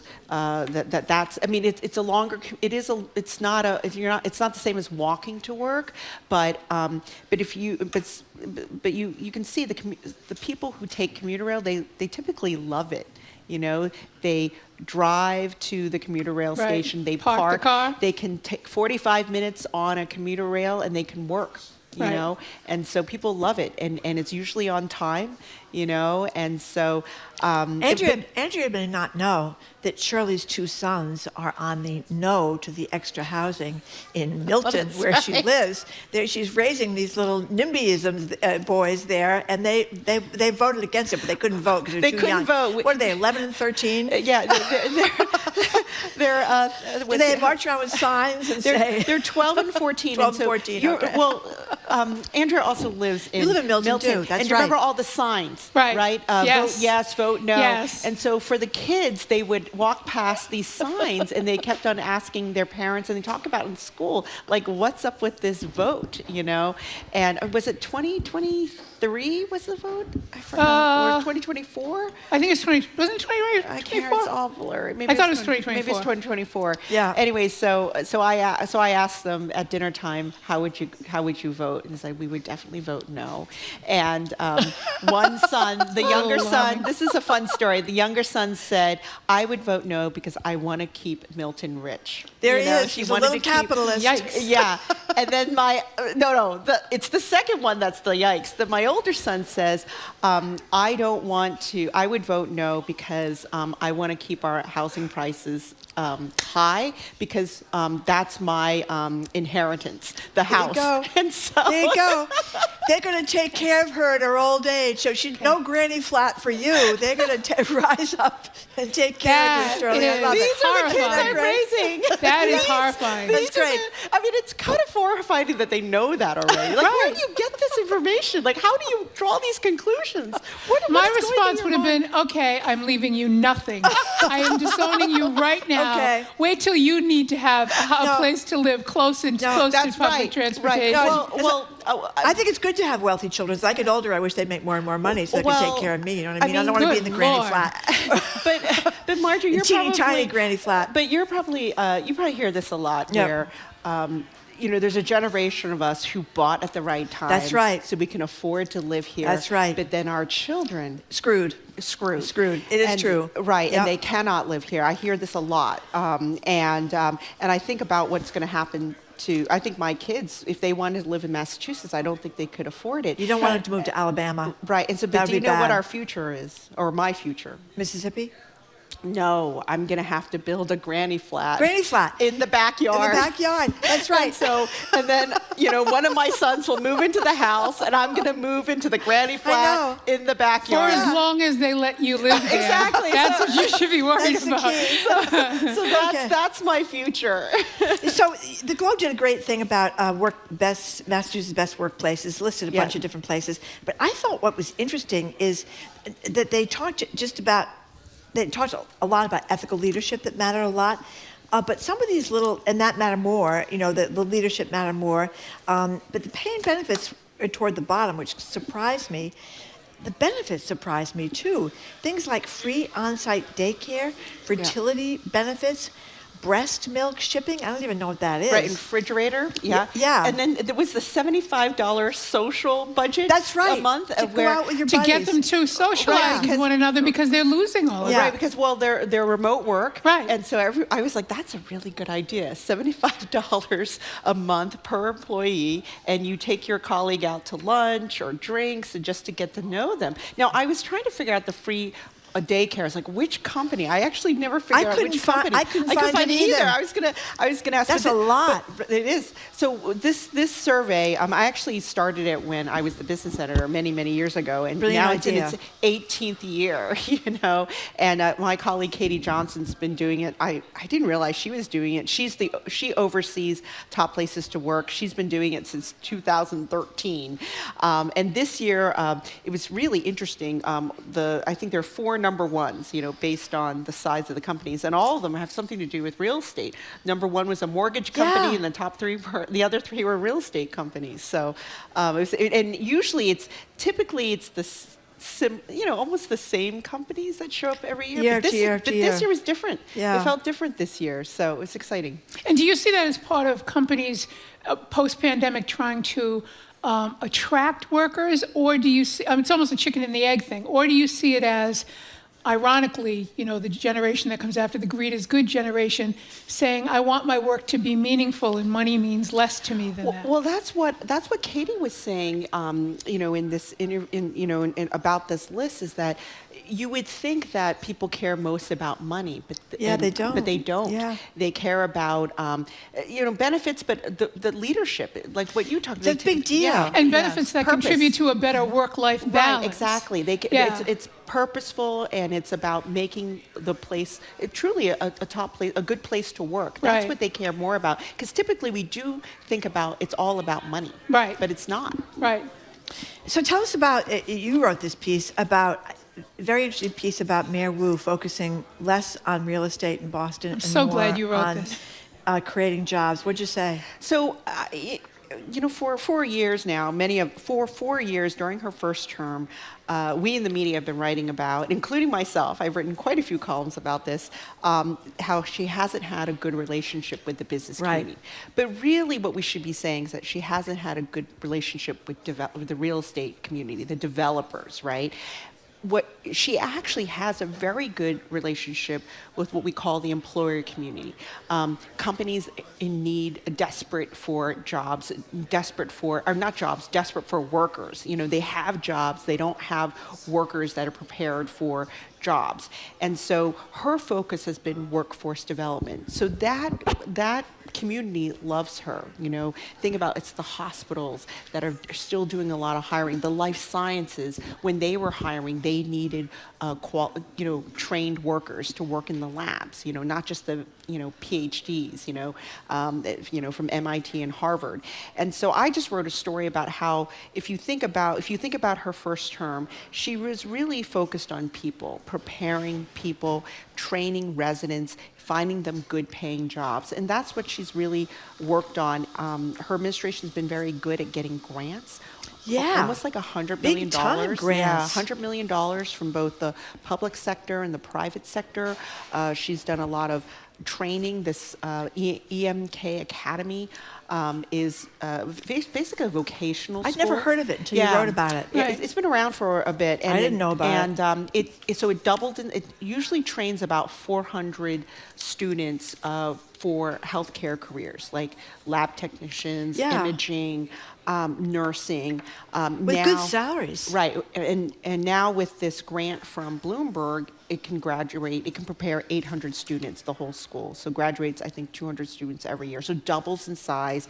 And the goal is, these jobs, they can pay $100,000. And that's the kind of money that can lift some of these families out of poverty. Yeah, and they also talked about this other federal grant involved with HVAC technicians, EMTs, stuff that you wouldn't need necessarily to go to college for, that you can come out of high school and get in this training and earn a living and not be $100,000 in college loan debt. Right. Part of the reason I was really glad that you wrote this is I like being able to read stuff that change my thinking or make me go, oh, wait a minute. I read this and I thought, this shows that she has had a plan all along. Yes. She may not have been incredibly vocal about it, but that she had a strategy, which led me immediately to say to myself, why didn't you credit her with that earlier? Right. Why were you so willing to translate the stories about her not having a great relationship with the business community to her somehow not understanding them well enough? Right. I faulted her for that. And I'm a woman. Yeah. I faulted That's right, her Shirley, for that. It's your fault. No, I'm not. No. I'm talking about. I'm not the only one. I'm talking about people. That's the conclusion you drew. And I should have known better because I've been in politics. Right. But I have to say, in order to have, and in my piece I write about, well, why did she focus on this? And part of it was almost out of economic necessity, right? Because her background, her own background. She wanted to make a more equitable city. She wanted to help. She ran on this, right? I want to help. I want to spread the wealth, and so I want to help. Residents. I want to help students get good jobs, right? And so she's always been about that. Now, I do have to say, this is my next column. I mean, I do think she has to look at development too. But it was smart of her to focus on workforce development because there was a lot of federal money out there and grants to get for that. And it was also a time when there wasn't a lot of development happening because of high interest rates and high construction costs. So even if she wheeled and dealed, quote unquote, with developers, there probably wouldn't be that much development happening just because of the economic climate. But her reputation would not have been, had she dealt with the developers the way previous mayors have right up front and in a sustained way, her reputation would not have been that she was someone that was not going to be a pushover for development. So she's taken the hits and established herself as the jobs person first. Right. Now she goes back to the table to the developers, and she's someone to be reckoned with. But correct me if I'm wrong. You know more about this than I do. But it seemed to me, just living in Boston or surrounded by Boston, the development I saw during the Walsh administration was high-end condos and apartments. We weren't building much affordable housing unless I missed something. But it was really important what Walsh did. I mean, he built, a record amount of housing. Yeah. And it's luxury because it's very expensive to build. And so, but if you think about it, if you can any amount of housing, more housing stock, the fact that you have more supply will help bring down prices elsewhere. So and right now we don't have enough housing being built. So that's why the prices just keep going up. But I guess, like I say, right next to me, and I'm in the Brookline Boston Right. line, there's a big, huge apartment building just went up. Right. And it's all like $3,000, $4,000 Right. a month. Because that's what can be, that's what the developers can get loans for to build. I mean, Right. the market, I mean, there are a lot of structural issues, the way that affordable housing is funded that prevents more affordable housing from being built. But it doesn't you do know. anything for those people that can't afford to live here. That's what I'm saying about the young people that are 25 years old Right. who are leaving because they can't pay Yeah. $3,500. But we need more housing built to Okay. try to bring Okay. the supply down. But at the end of the day, though, I think the piece I'm working on now looks at, well, what about the developers, you know, and the relationship between the two is non-existent, really. But I think in the second term, she has to think about development Right. because the housing crisis is Right. worsening, and in order to get anything done, I think you need to start talking. The mayor and the development community have to start talking about how do we make this happen, you know? Because right now the developers, they're just going to other cities to build. Right, that's right. I think you're absolutely right about that. Okay, Andrea, you're big into this liquor store at Boston College. Talk to Right, Shirley about it. Yeah, I'm a single eagle. I'm a BC grad. I didn't. Oh, I really? went to law Oh, school great. elsewhere. So yeah. do you know College Sub Shop? I know College Sub Shop. In fact, I'm sure that I went to that sub shop all the time, Yes. along with everybody else, when the current owner's grandfather ran it. Yep. Best Maddie. subs in everywhere, Wow. anywhere, and they were the nicest, most wonderful Yes. people, and Maddie they really were Graylish. neighborhood Graylish, people. right? Graylish or something like Yes, that. Yeah. and so the notion that a wine and cheese place, that there would be pushback from the residents, I get it. Not any resident, not just any resident. Well, Secretary Bill of State, Galvin. Bill Galvin, Galvin. who lives mad. 9 houses away from the proposed wine and cheese shop on the strip in Commonwealth Ave. But the idea that college students are actually going to go in for wine and cheese, when Mary Ann's used to be the bane of residents' existence for What's drunken. Mary Ann's? Mary Ann's was this bar. Circle. College I students, see. Oh, wow. BC students, some Bucket BU of blood, people called it. used to fall out of there and then go terrorize. yeah. It's not going to be this wine and cheese shop. And the bottom line is that the licensing board has looked at this and Yes. said, so why, what's going on? Why aren't they letting these poor people? It's a lot of politics, right? So what happened was that the grandson, Andrew Arbini, the grandson of Maddie Graylish, a very well-known Lovely family man. in Alston Brighton community, wants to follow in his grandfather's footsteps and open a wine and cheese shop. And he's been at it for almost 2 years now. And he had to get like a zoning variance. Yeah. He got that. He got a lot of buy-in from the community. But then BC put up a fight. I mean, it is just across the street. And as according to BC, there's 9,500 undergrad. More than half are under 21, and they're really concerned about underage drinking.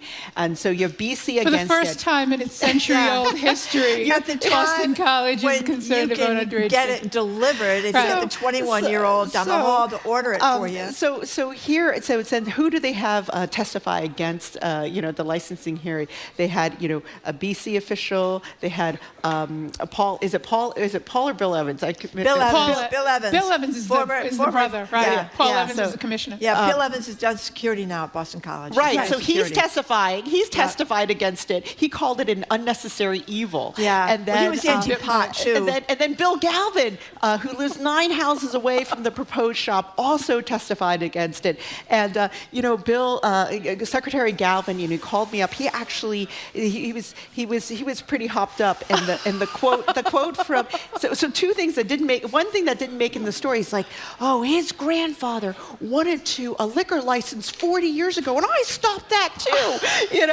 And so he wanted to open a restaurant and a liquor license, and I stopped that too. I think this is terrible. I mean, you have to imagine Galvin is upset because he lives right around BC. Yeah. He's like, recently, he deals with drunken college kids all the time. He's done with it. He's like, I just had one come in at 2 o'clock in the morning. They threw my trash, barrels into the middle of the street. It was terrible. It's like, I don't want any more underage drinking. I think the quote from him was, it's like opening up a pot shop on Mass and Cass. That is just such an extreme example. Brookline has a pot shop right next to a daycare center, and you know what? It's worked out just great.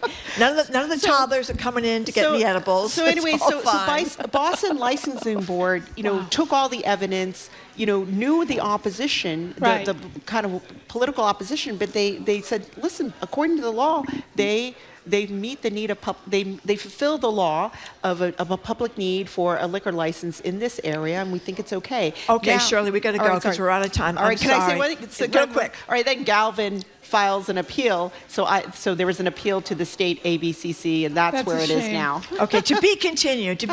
Shirley, thank you. Thank you, for having Shirley. me. We've been speaking with Shirley Leung. She's the business columnist for the Boston Globe and the host of the Say More podcast, which is available wherever you get your podcasts. Coming up after this quick break, this week's Live Music Friday is the Black Hole Symphony. You're going to love this. Ahead of a performance later this month by the New England Philharmonic. I'm Andrea Cabral. I'm in today for Jim Browdy. She's Marjorie Egan. You're listening to BPR on 89.7 GBH, live from the Boston Public Library and streaming at youtube.com/GBH News.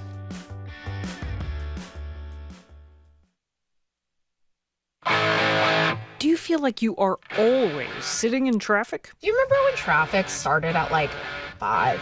Now, there is always traffic. Always. If you feel like traffic has been worse, you are not imagining it. Congestion has surpassed pre-pandemic levels in a lot of the U.S. I'm Mary Louise Kelly. What we're seeing on the roads on All Things Considered from NPR News. Today at 4, here on GBH News 89.7. Our programs are made possible thanks to you. And Cleary Insurance. By partnering with insurance carriers like Arbella Insurance, Cleary Insurance helps clients to embrace the belief that life is worth the risk. With 3 offices in Greater Boston and online at clearyinsurance.com. And Blue Cross Blue Shield of Massachusetts, offering PPO and HMO Medicare Advantage plans with a broad network of doctors and hospitals. BlueCrossMA.com/go.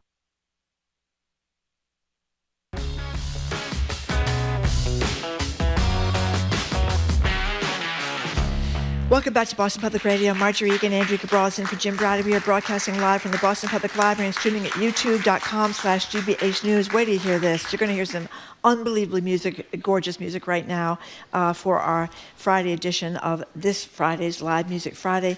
Led by founder David Ibbett, the Black Hole Symphony is one man's take on translating the majesty and mystery of black holes into audible musical sound. Meanwhile, Chef Dolman built a name for himself, capturing humankind's first ever image of an actual black hole. They're performing Sunday, December 14th. That's a week and a couple of days from now via the New England Philharmonic at BU's Psy Performance Center. Multiverseseries.org for more info and to buy tickets. Okay, in a moment we're going to speak with David Ibbett, founder of the Multiverse Concert Series and composer of the symphony, as well as astrophysicist and director of the Event Horizon Telescope, Shep Dolman, and New England Philharmonic director Ti-Wan Wei Eng. I apologize, but you're going to straighten me out when you come over here in a second. But first, we're going to listen to the music. Here plays the New England Philharmonic performing relativistic jets from the Black Hole Symphony.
heart of the galaxy.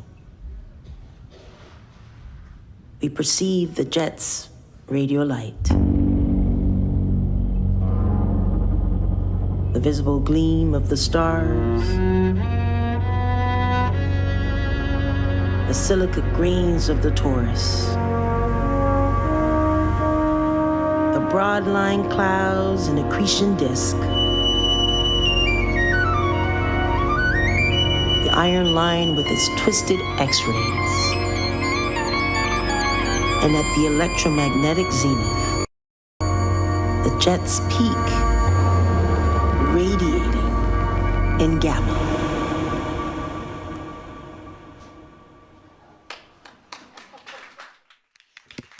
Incredible.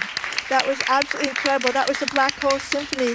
And Tian Wei is going to join us, and we're going to find out from David, before we get any further, the names of the band members. Philharmonic. Should we go down the list? Sure. Yes. Sure.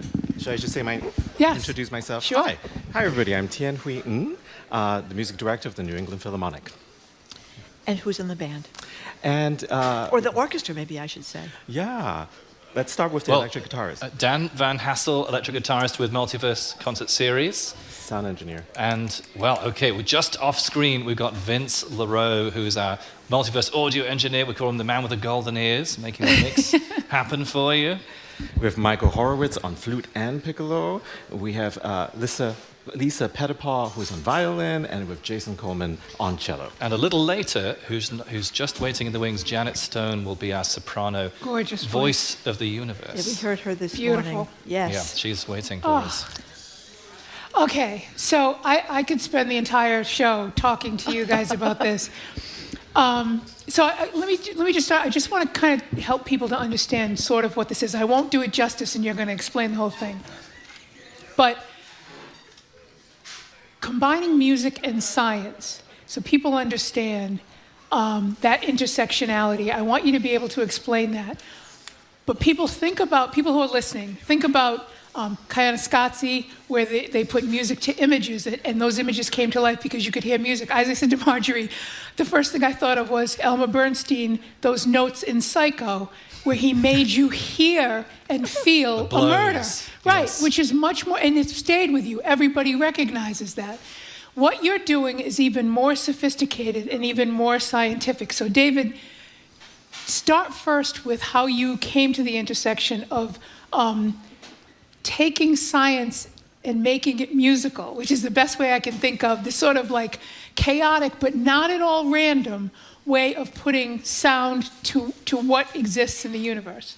It's been quite the journey, and I'll say I grew up in a house of music and science. My mum is a piano teacher, so there's pictures of me as a baby banging on the keys, but sort of in the background, my dad is a polymer scientist, a chemist, and for the longest time I thought I had to choose one path, and I went through music as a composer, but then music, I think, is at its best when it rolls up its sleeves and it gets involved in life and the big stories and big events, and science is just, it's been a continual gift to me throughout my life of inspiration and hope. So, I came to America, it's almost 12 years now. We started doing new concerts, and we did one where we invited a scientist to talk about the multiverse in the middle of the concert, and we did music, and then I learned for the first time that we might actually be able to test, are there many universes? How would we actually look for them using the light, the ancient light of the universe? And it just, something clicked, and every concert I've done since then has been with scientists, with bringing them into the concert, but also working with their data. And it's a bit intimidating. I'm not trained as a scientist, but it can be so beautiful, the data. And everything you heard there was data-driven music. We take the graphs, we take the light, and we find ways to listen to it. And you get sound waves from it. You can, in different ways. Ways. So, Shepard, for those of us who are not astrophysicists, who really don't understand any of this stuff at all, explain to people, I can't be the only one who's confused by the whole concept of a black hole. How would you describe it? and how you can get a picture of it. First of all, I'm shocked that everyone here is not an astronomer First of all, I'm shocked that everyone here is not an astronomer, astrophysicist. Let that sink in for a moment. So a black hole, I think most people have an idea of what it is. It's when enough matter is compressed into a small enough volume that gravity runs away, and nothing can stop it from pure gravitational collapse to a single point of infinite density. And then around that is the event horizon. That's the point where the force of gravity is so strong that even light can't escape. And we used to think that these couldn't exist, or they were just mathematical curiosities, but now more and more we have very clear evidence that they exist after the deaths of stars, and that they exist in the centers of galaxies where they can grow to millions or billions of times the mass of our sun. And tell me, how'd you get involved in this whole thing? Well, I'm listening to what David was just saying, and I'm a child of scientists as well. Both my parents are chemists. And I think a lot of what I do as a conductor is to take something that is invisible and theoretically imagined in my head, and then to realize it in sound so that other people can hear this music that has been written. And there's something very, very akin to this process that's happening where there's something theoretical, something imagined, something realized, and then now David's written something for the orchestra. It doesn't yet exist. And so we're going to put it out there in the universe for the first time in just a week's time. But Tianhui, I was watching you as you were conducting, your job, you make it look so easy, but you not only have to internalize this music, you have to conduct in a way that makes sure that the musicians think and see and feel, and then that what they do bounces back to the audience to make them do the same thing. How do you do that with music that is essentially tethered to happenings in the universe that most of us can't even imagine? That's a really, really cool question, because what's great for me is that I have the imaginings firstly of the composer, and then what is interesting is that there's a decoding process where I look at it and I'm saying, I think this is what you mean. Right. I think this is what you imagine in terms of sound, or sometimes I would go, in fact, the sound that you imagine is not quite what you've written here. Let me suggest something.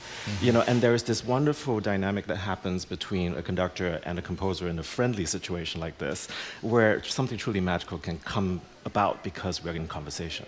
Well, let me just say something really basic here. I mean, you listen to this and you're in outer space. You're transported.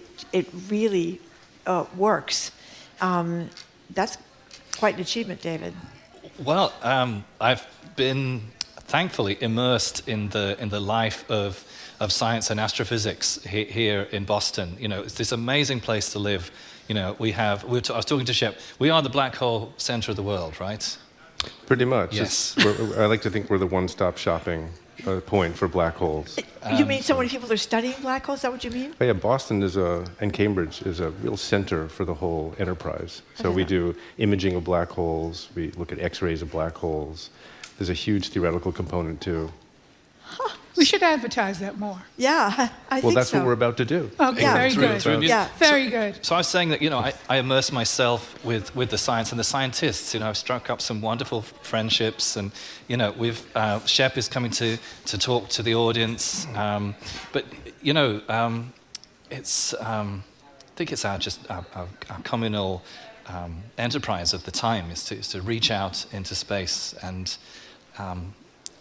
How does that make us all feel? I think we should be proud. It makes us feel, like I said, transported.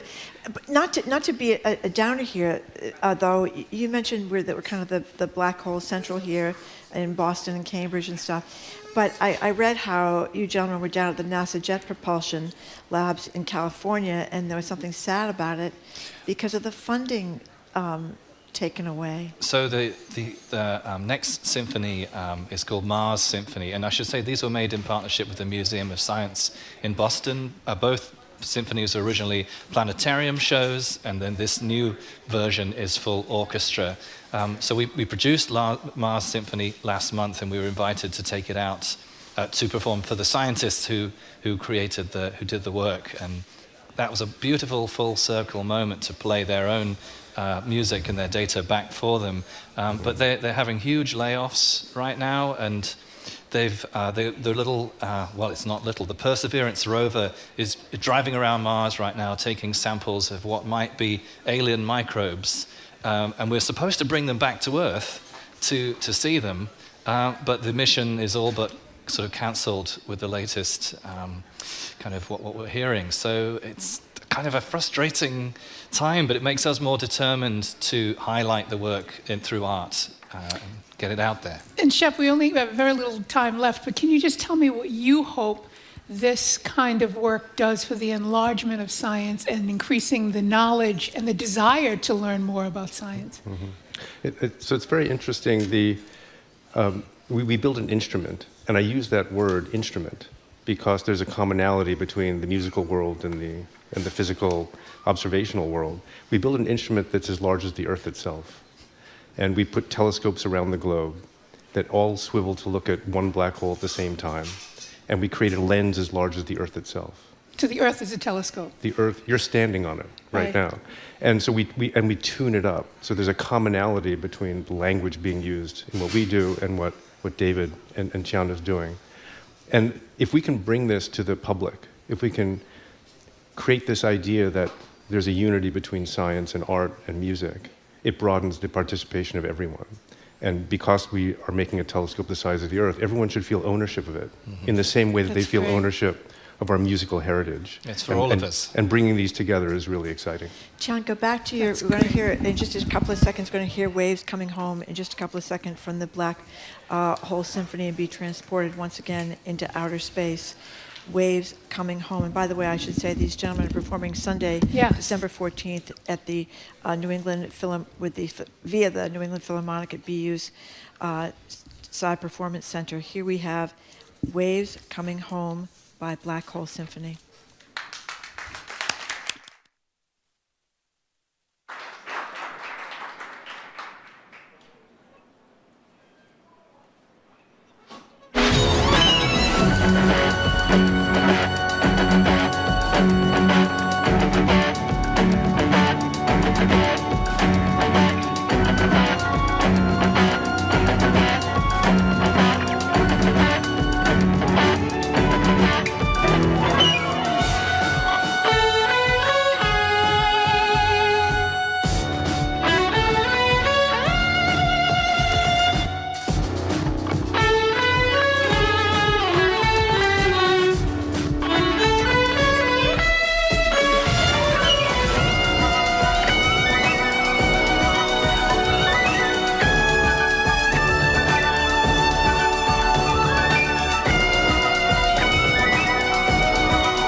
We've been listening to players with the New England Philharmonic performing pieces from Black Hole Symphony. They perform on Sunday, December 14th at BU's Psy Performance Center.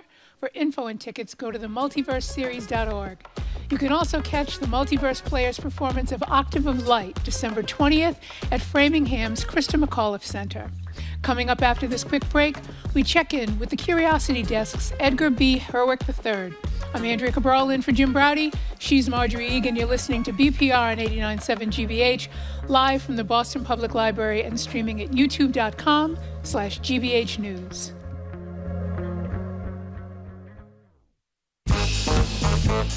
This week on Under the Radar with Callie Crossley, a Roxbury-based artist whose work was not widely recognized during his lifetime, but is now celebrated by both the Isabella Stewart Gardner Museum and the Boston Athenaeum.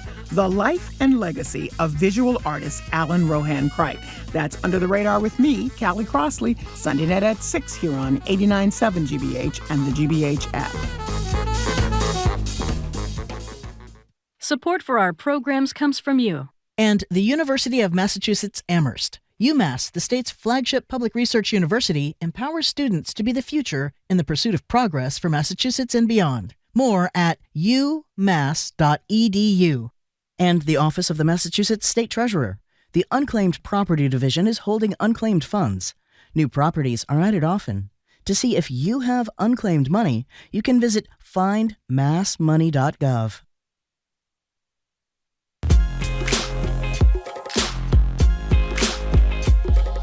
Welcome back to Boston Public Radio. I am Marjorie Egan. I'm with former Massachusetts Secretary of Public Safety, Andrew Cabral, is in for Jim, who has the day off. We are streaming at youtube.com/GBH News. And we are joined right now by GBH's Edgar B. Herwick III. You know him as the host of GBH's Curiosity Desk YouTube series, and, of course, as the co-host Fridays of the Culture Show, which is going to be right here. It is going to be right we're here. Done Stick at around. I know. Hello, Edgar. Hello, Marjorie. Well, Andrew Cabral. Hello, Andrea. Hello, Edgar. Andrew Cabral is so glad you're here because she's got a very important question for you, Edgar. I heard that. Yeah, I heard yeah. that was true. Okay, Yeah. Curiosity Desk style. Here we go.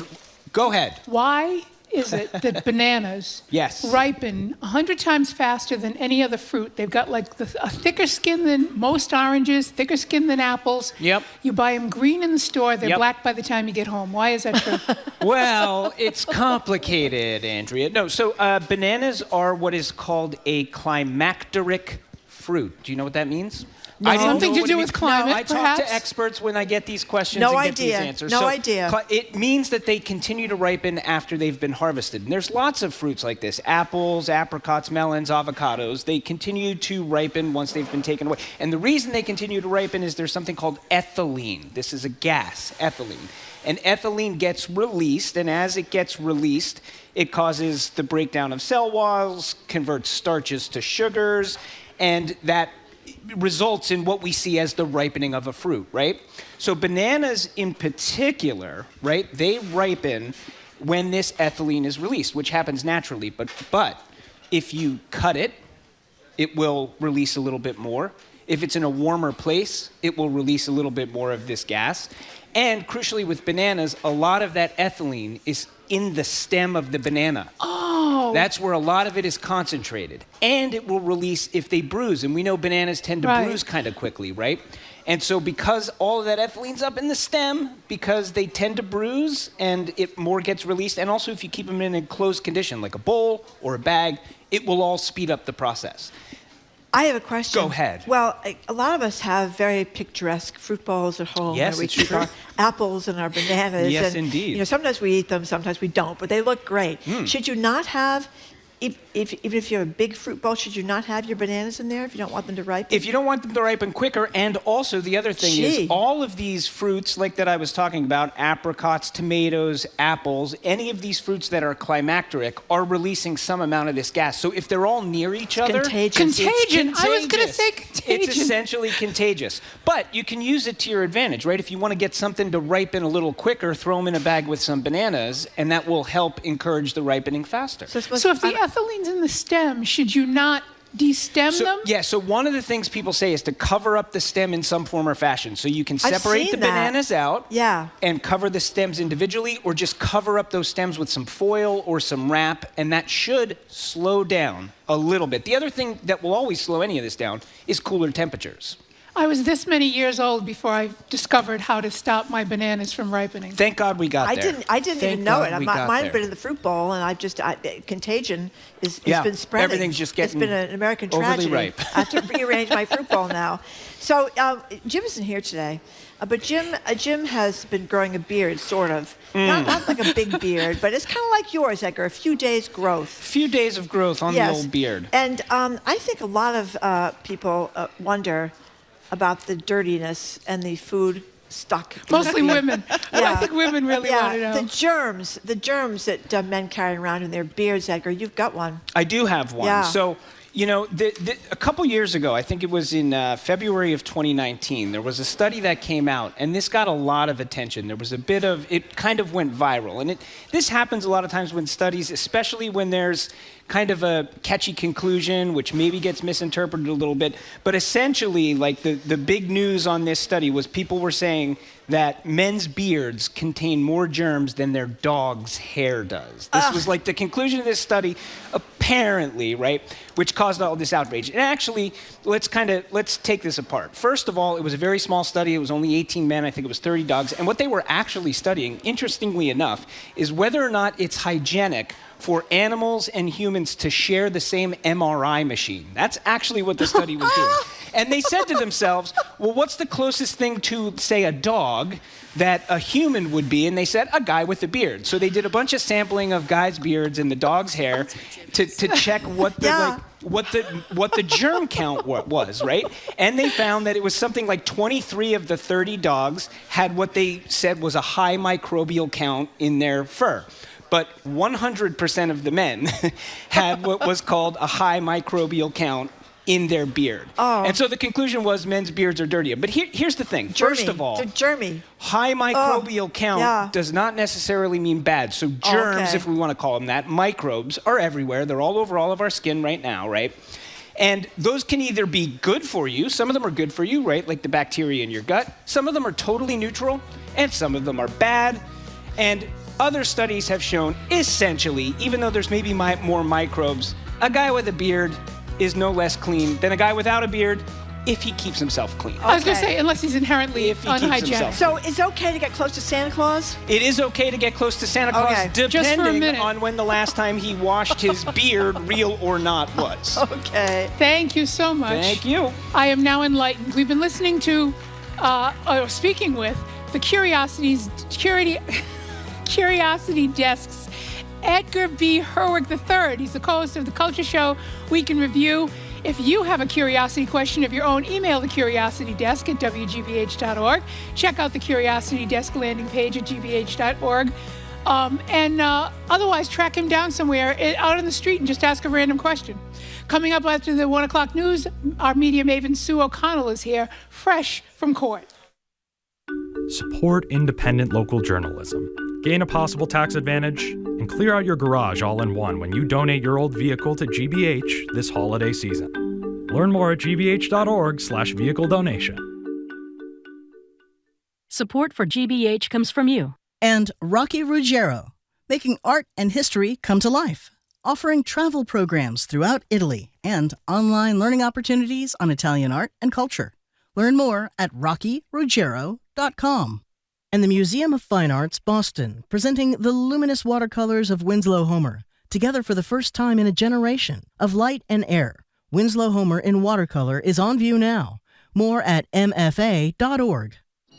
You're listening to 89.7 WGBH HD1 Boston. Online at gbhnews.org. GBH News. What matters to you? I'm Marjorie Egan. Free of BPR, live from the Boston Public Library.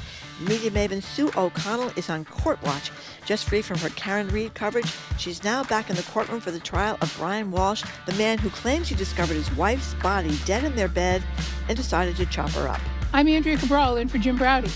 And since Jim's not here, we're ending the week talking about my favorite topic, people's pets. new research shows that cats have to meow louder and more often at men rather than women just to get their attention. So we'll open the lines and ask you, how much domestic jealousy can you bear when your pet seems to like your partner more than you? And what if your pet is your actual soulmate? Pets and your relationships with them, next on the third hour of BPR on 89.7 GBH, live from the BPL.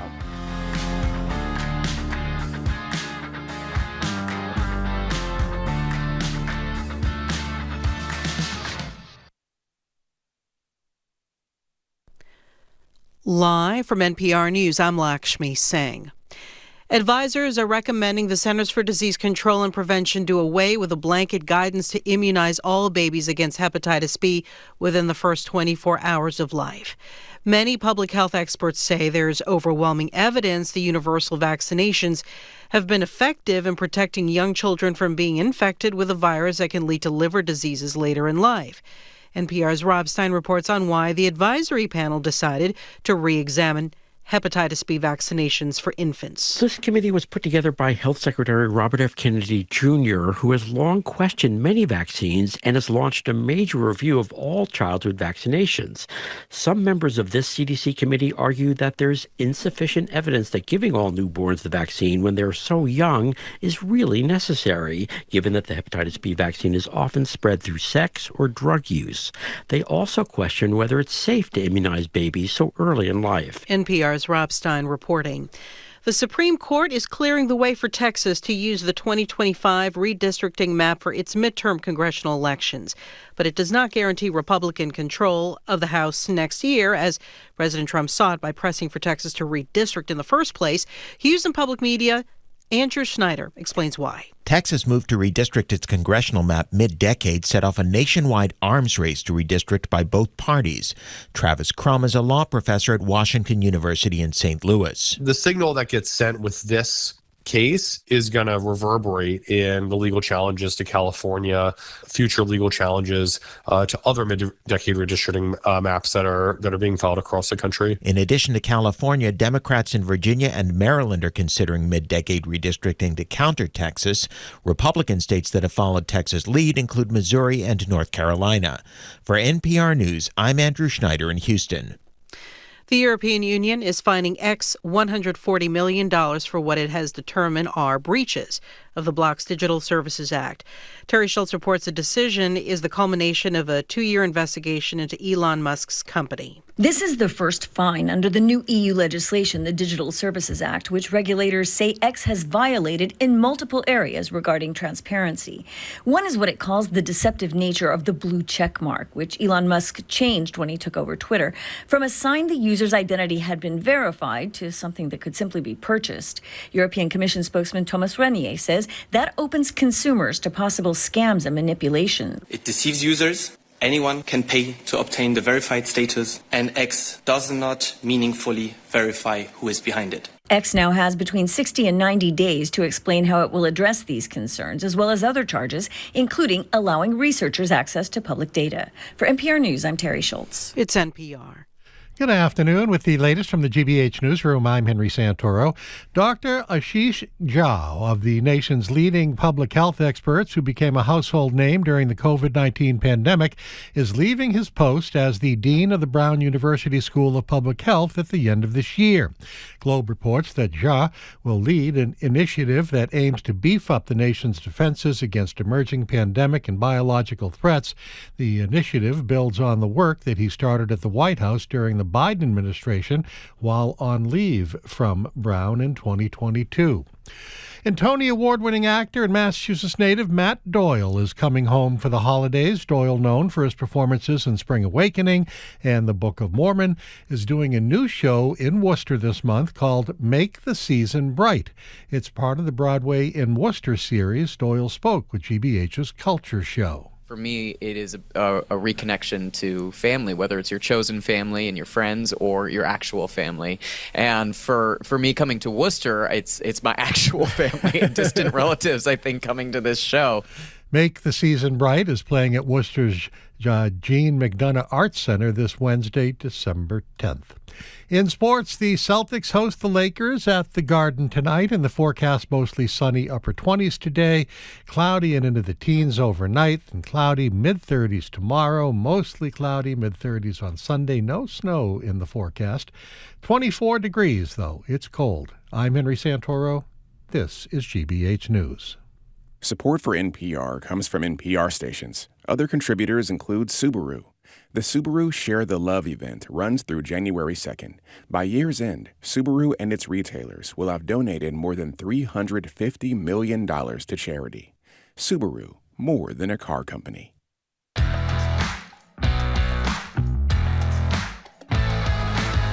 Welcome to hour number 3 of Boston Public Radio. Andrea Cabral, former sheriff of Suffolk County, is in today for Jim. Hello again, Andrea, and thank you very much. Hello again, Margie. Happy to be here. It's great to have you actually here. We are streaming at youtube.com/GBH News and broadcasting live from the Boston Public Library. 2 programming notes. The Mayor of Boston, Michelle Wu, will be with us December 16th here at the library, and the Governor will be with us 2 days before Christmas at the library, again, taking our questions and yours. We're joined now, and we can't wait to talk to her, at the Boston Public Library desk by our favorite local woman, our media maven, Sue O'Connell, co-publisher at Bay Window South End News. She is covering the Brian Walsh case for NBC Boston. He, of course, is accused of murdering his wife and chopping her up. You can watch this trial on Commonwealth Confidential, the Brian Walsh murder trial, NBC 10 Boston, weeknights at 7. And you are hosting this whole deal, right? I'm participating. Yes. Glenn Jones and JC Monahan are hosting. And our whole team, we got team coverage. And I have to give you correction, Marjorie. He isn't accused of dismembering his... Oh, that's right. He admitted He it. has admitted That's right. to Thank doing you. that part of it. So it is Yeah. getting confusing. Yes, So. well, it is that. Well, let's start with that. I mean, it is odd. I don't know, but he's accused of killing her. So he's accused. But he's confessed. He he says had 3 he chopped charges her up. against him. He had murder charge, dismemberment, whatever the technical term for that is, and the lying to police officers in the police investigation. And the first day of jury selection, he pled guilty to lying to police officers. I think the technical was witness intimidation or something like that, and then the dismemberment of her body. So he pled guilty to those 2. He's not been charged. The jurors do not know about these charges or the plea. Many of them did not know much about the case, the ones that I heard in their voir dire. And so he now has pled guilty to 2 charges, and they are running this trial with this evidence, and the jurors have not been told that he pled guilty to it, nor has he been charged, which he will not be until they come with their verdict. Sentenced. Attorney Cabral, Yeah, right. you were a former prosecutor. We were discussing, we thought this whole thing was a little odd. The claim that you find your wife dead in bed, and then you decide to dismember That's his her. defense. Yeah, that's the defense. The defense is that he found her unresponsive in bed, and she was young dead. woman, what, 38, Right. 39? Yep. Right. Dead in bed, and he decides. I mean, I'm making the face because I did. My specialty was domestic violence cases. So, so for about 16 years I was doing domestic violence cases. So this one pushes all my buttons. But yes, I mean, the reason for the guilty plea, obviously, is to get it out of the way and to keep it from the jury for as long as humanly possible. And it will only be brought to the jury's attention unless he takes a stand, which in this case he's going to have to do because he's literally the only person who can get up and say, I found her unresponsive, and my response to that was to chop her up. Unusual response. Right, but one the would whole, I'll say this for the defense counsel, this is an uphill battle for them every step of the way.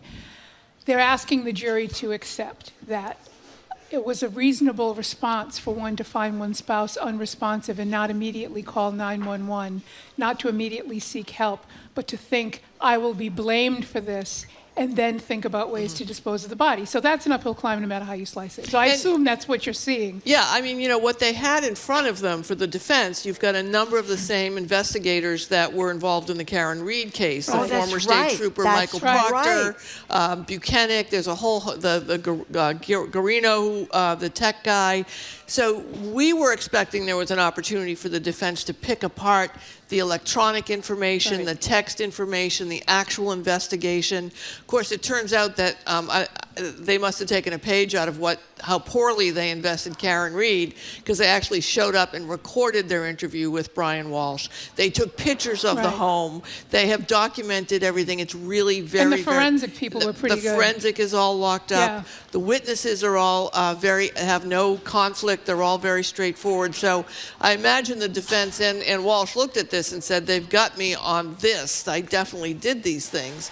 And now they're spending time, certainly it's the Commonwealth, the prosecution, they're presenting their case right now. But the defense is just, there's no evidence so far of the Walsh couple being at odds with each other, even though she was having an affair, and her boyfriend testified yesterday, even though Walsh had a bracelet on and is waiting to pay restitution for an art fraud charge, and even though she was working in D.C., Washington, D.C., at a real estate firm Monday through Friday, she couldn't move down there because the kids were up here with him and wanted to make sure, even though all that stressful and awful stuff was happening, there's no evidence that they had any clear conflicts. There's no evidence that she was going to directly tell him about the affair she was having. They were looking at property. We don't know why, whether they were looking to move or to move together. And even her boyfriend said, there wasn't this great level of conflict. And that's what the defense, I think, except for his searches, though. Right, except for his social media searches and the idea that he admitted to someone that he had access to her text messages because they had a shared Exactly. Apple. Right. Well, is the jury going to know that he was serving 37 months in jail for this art fraud, saying things were Andy Warhol's or when they weren't? Well, the defense, citizens, witnesses have said things like that, like the daycare center for the kids. Like, he could only go so far. There were only so many things he could do. So, technically, the kids are young, and also the financial stress. They had to make restitution. Yeah. Right? And she was working. He wasn't working. They were underwater on almost everything that they had, even though she had just purchased a home. She was insured life insurance. He was not. He was uninsurable because of this restitution that he had to make on this deal. We're seeing witnesses say how healthy she was. Now, I will say we all know someone who was very healthy and under 40 and then dropped dead suddenly. So it's not. I don't know anyone like that. No, it's not out of the question. I guess it does happen. So even it's if unusual. Yeah, no, it's Attorney definitely. Cabral, wouldn't you say? But you know what? I'll just say this. Here's what I would hammer home if I were the prosecutor. I'm not giving anybody any advice. It's the little things that you find. So the fact that he called William Fastow, who's the guy that she was having the affair with, looking for, calls her days afterwards and says, "Oh, I'm just calling everybody that she knows. I'm sure it's nothing. I'm sure she's fine." If I were the prosecutor, I would say, at best, he knew that she was dead and was calling a friend of hers, even if he didn't think it was an affair, and giving them false hope about her. He knew she was dead. At worst, he knew she was dead because he killed her, and he was bragging. He thought he was going to get away with it, and he was telling her lover. If I were the prosecutor, I would hammer that, because this is about his state of mind, but not whether or not it's reasonable or a healthy person can drop dead. This is about whether or not he premeditated this, he thought it through, and was in the active cover-up thinking he could get away with it. And you need to show that jury that he possessed the kind of state of mind that would be sadistic enough to do that and commit this crime. That's what I would argue. Okay, I've said many times how much one of the I miss about being a reporter is covering trials. I'm so envy you. I love covering trials. But this Walsh trial, the excitement about it, this has become a national story. It's not just here. This is on the news elsewhere. And Karen Reed became a national story. There's a real fascination now.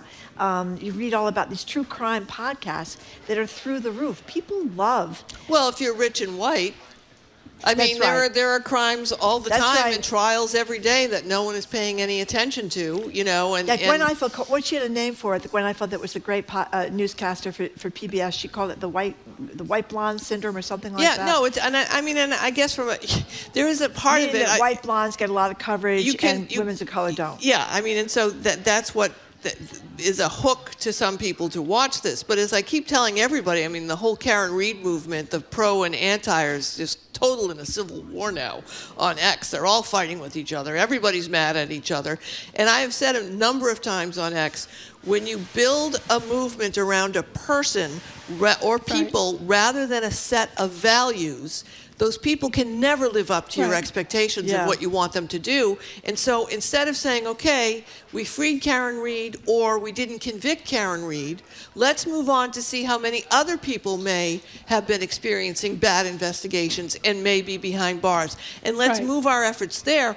Or let's find out how whatever side you're on, how many other people got off when they should have been convicted. But instead, they're not doing that. They're just all fighting with each other, right? It's personality driven. Cult of personality. So it's the same with these cases. Like, you care when you check in, but are we ever going to do anything about if he's found guilty, the domestic violence aspect of this, and how someone can go through life being, the daycare center saying, yeah, he was interested in the kids, he picked them up, and then go home and cut your wife up and drop her in. I mean, we're not going to pay attention to the causes that make this happen, nor are we going to pay attention after it moves on to how can we help other people who might be in this situation. Yeah, it's an investment in the personalities of it versus the underlying substance. But I don't know, because I've not been covering this trial, and I don't know Mr. Walsh, but if he did indeed do these things. We definitely, he admitted to I mean, that's the part that just is like... There's something off there. Yeah, and then to sit there and but give an investigation. Point, Hearst dismembered the guy that he killed, who was his friend, and he was acquitted of murdering the guy. Right. Which one is this? Hearst, the one that we all believe killed his wife very early on and got away with that. The heir, the guy, the really rich guy. Oh yeah. He in Florida, when he was pretending to be, he was disguised as a woman. He killed his best friend, who found out who he was. That's right. Mm-hmm. They went to trial, and even though he admitted to dismembering the guy, the jury acquitted him of murder. It's not unheard of. Right. Yeah, and one of the things, and I remember about going to one of these, there was Cambridge ran this domestic violence thing for abusers, and it was like a group thing, and they let me go once as a reporter, and I was so surprised that a lot of these men that had done horrible things to girlfriends and wives, no one had killed anybody, but they'd beaten them up really badly, you would see these men and think, charming guy to talk to. That's the point. Nice looking guy. It would be, you wouldn't have guessed, especially if you got into a relationship with one of these people, that they had this in them at all. And you probably saw this a lot. It's your main business. Yeah. Right? Yeah. Yeah. You have to try to make people understand that it's not the way a person looks. And you have to get them away from their notion of what that looks like. Yeah. So, and the other part of this too, which the conversations you have when you're covering a case like this, I've talked to people who have said that there is an instinctual kind of lizard brain reaction to cut bodies up. That sometimes it's usually if you've killed the person, right? That that there's some kind of psychological state that happens, that rather than just dispose of this body that you killed in some other way, you have this instinctual psychological urge to cut them up and dispose. Do? Yeah, it's rare, but it's a known thing. They think it's some kind of nesting, weird, caving thing. But I don't know if you guys remember. Or you were raised by butchers. That too. Well, that too. And we never really judge the mafia when they cut people up because it's their job. That's the other part of it, right? If the husband does it, it's like, oh my gosh. But if Tony Soprano does it. Do you guys remember the case of Barbara Asher, Mistress Lauren M. from 2000? She was a dominatrix, and she was accused of dismembering and disposing of her client's body after he died in bondage in 2000. No. She was a dominatrix. Was this in Quincy? I think it was in Quincy. Oh my God. She had the little black boots, and she wore a cord every day. I was at that trial. She hired. I mean, this was a transaction. He hired her to be a dominatrix. He had a medical emergency while he was bound up and died. In the dungeon. And I think it was at a hotel. Oh, I thought it was in the dungeon. We'll say a dungeon just for the heck of it. And she ended up calling her boyfriend to come because she was shocked, and he dismembered the body. I think they put it in a dumpster behind a restaurant. But they were not found guilty of murder. because she didn't murder him. He had a heart condition and died rather suddenly, and it was unlikely they were going to be able to save him in any case. But, the charge for actually disposing of a body improperly, as you know, is not as high as one might think. Otherwise, they'd be arresting all those rich people in Nantucket who try and put Grandpa out on a raft into the harbor and set him on fire in a Viking way. But he's already dead. They're not trying to kill him. But, that's a bad disposal. Can we talk about someone who is a lovely person, in my view, and deserves praise for his actions? Can we talk about Father Hosoma at this Dedham church? Tell people what this priest did to stand up for what he believed in. So the Dedham church, their nativity scene this year, they did not put baby Jesus out. They've done this before in the past as well. Instead, they put out information that Jesus was, a victim of ICE and had been picked up. Now, what I love about this story on a number of issues is, especially around this holiday season, I always love when the actions and teachings of Jesus, whether you believe him as the Son of God or as just a philosopher and a teacher and a person, are usually in stark contrast to how we're celebrating the holiday season, right? So you've got the Catholic League of Massachusetts, you got, what's his name, C.J. Doyle coming out saying he's very upset that the church did this, ignoring the fact that Jesus was a refugee. Right? Baby Jesus was a refugee, understanding that borders and citizenship and all of that was very different during Jesus' childhood and babyhood. But nonetheless, Mary and Joseph and Jesus fled to another place where they did not live. They went over a border because they had a vision that Jesus was going to be killed, and they were refugees. So it would be completely historically and Christianity, from a view of Christianity, correct to call Jesus a refugee, and to imagine if Jesus were here right now in his brown skin and his kinky hair, looking like the Middle Eastern person that he was, he would be stopped by ICE. But hey, let's go light the tree and buy some presents and say, immigration and migrants should be picked up. I mean, and I'd love to see more Catholic churches do this. Well, I must say, in defense of the bishops, who really, as we know, have disgraced themselves for years involved in the sex abuse crisis, they made an ad. They made an ad complaining about ICE and complaining the way it was treating people and saying this is anti-Catholic and the Pope social has talked teaching. about it. Yes, and the Pope has talked too, about it. C.J. Doyle, I've had some run-ins with him over the years. Too. He is not. I'm not sure how many people he represents. Can I ask you a question about the coverage of this? Because this is from a newspaper reporter standpoint. It's going to be hard to, C.J. Doyle is the opposite voice in this Boston Globe story, and I'm not trying to criticize the Boston Globe, but to your point, the Pope has been very clear about immigration and ICE in the United States. They should have put this in there. Yeah, and to have one voice saying, I'm this. And I'm surprised, actually. Terry Donlan's a great guy. I've had a lot of dealings with him over the years. The Archdiocese of Boston should have said something about this, too. And Terry Donlan declined to comment. He should have commented. Sean O'Malley would have commented, I think. And repeated what the popes had to say and what the bishop had to say about this. And I was glad to see those bishops on television. I wish they would do more. It's not enough, but I wish they would do more. And you see a lot of individual churches, including my own, they have a group of people that are, fighting immigration, making a safe space and going up to Burlington and all that kind of stuff. My other favorite thing is someone will say, why do you need to make Christmas political? And it's like...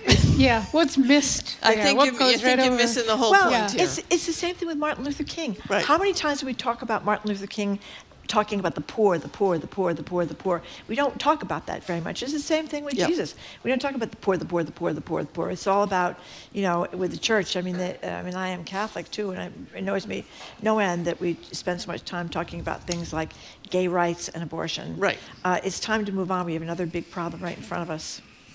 You can't really move on, I suppose, with the church on abortion, but you can certainly move on gay rights. Speaking of big problems, Cambridge and Somerville are apparently rat central. I had no idea.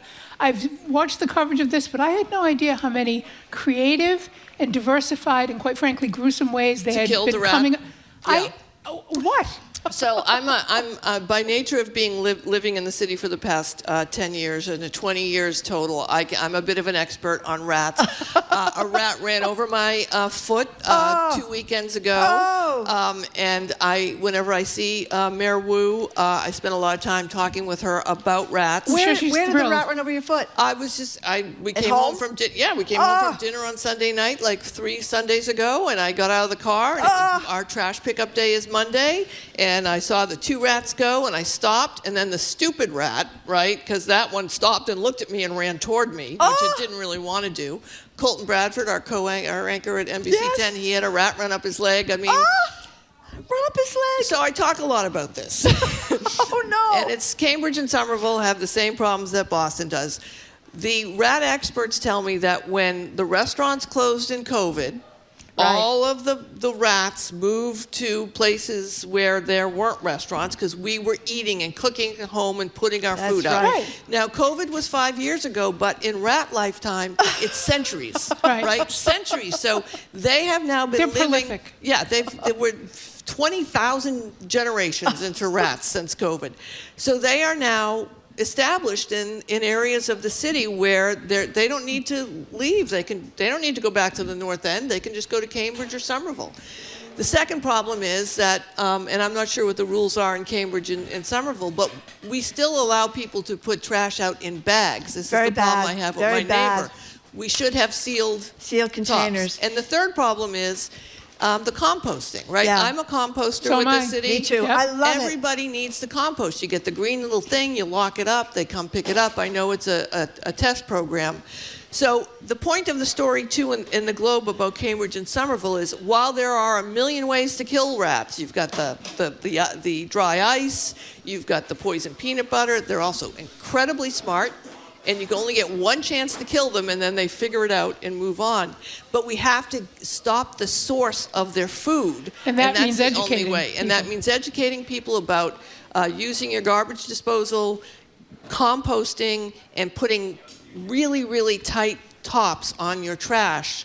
You know, my neighbor next door, it's the bane of our existence. Almost everybody on my street has trash in barrels except for this landlord. We can do this. The education around that stuff. We did seat belts. Right. We did, we've done education around smoking and all of those other kinds of things. And I realize this might be a more localized thing. Like there are a lot more people who pick up a cigarette than would necessarily see a rat in their lifetime. Yeah.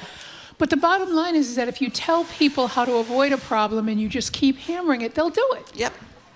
Yep. Beth Baker on YouTube loves Sue's blazer. Oh, thank you. Yeah. It's Rent the Runway. I like that blazer too. I like that mixed media thing you got going on. Is it really Rent the Runway? Rent the Runway, yes. When do you I don't get it for free. This is not an endorsement. Do you have to give it back? Yes. Oh, that's too bad. Well, someone else will wear it. How long did you get it for? I think what do I have? I think I get 4 items twice a month. No, but I mean, how long do you get to keep the blazers? I can keep as for long a month? as I want, yeah. But then at some point Really? it doesn't make sense because I want, this way you get to change your outfits on a regular basis. Do you put them back in or you recycle them or what? I send them back. I rent it, then I send it back. Okay. Well, as an anchor woman, you have to do that. So to the next person who gets Sue's well-worn blazer, just so that you know, you ain't it's like a bowling shoe. You're not the first one to wear. No, it's the whole point. It's called Rent the Runway. Well, because you're on television and you have all the wonderful little Instagram things you do. You want to mix up the outfits. Yeah, you want to look like you're wealthy, even though you're not. That's right. the whole point. But anyway. Do you have to say who provides it at the end? No, I'm paying for this out of my pocket. There's no money. They don't pay for us to get dressed. Yeah, those they days don't are pay gone, for right? our makeup. When they don't Chet pay. and Nat were here, and they used to be able to say at the end hairstylist by so-and-so, makeup by so-and-so. Tell people what my nickname for you was today and why. Susical. Because I had to go outside and talk to people on the street about Mayor Wu's tax scheme to move the 13%, and it's freezing out, and I didn't have any gloves. And but how many people did you get to talk to? 5 people. See? Andrea. That's the power of the blazer. Did you do what an anonymous texter said we should do with the rats? Teach the rats to smoke. That was there you go. Or get more hawks. It's an investment, but ultimately you'll be successful. Get more eagles and hawks to come in and feast on them. Well, we're looking forward to your daily coverage of the Walsh trial and to see how they make up. I'll be on tonight, 7 p.m. 7 p.m. Good to see you, Sue. Good to see you guys. Good to see you. Thank you very much, Sue. We've been speaking with NBC 10 Boston's, that's S. Sue O'Connell, co-publisher of Bay Windows and the South End News. You can watch her on Commonwealth Confidential, the Brian Walsh murder trial on NBC 10 Boston weeknights at 7 and on YouTube. Coming up after this quick break, we'll open the phone lines and ask you, is there tension in your household between you and a pet and possibly a significant other? Is it plausible, really, that you might not be their favorite human? I'm Andrea Cabral. I'm in for Jim Browdy. She's Marjorie Egan. You're listening to BPR on 89.7 GBH. We're live from the BPL. We're also streaming at youtube.com/GBH News.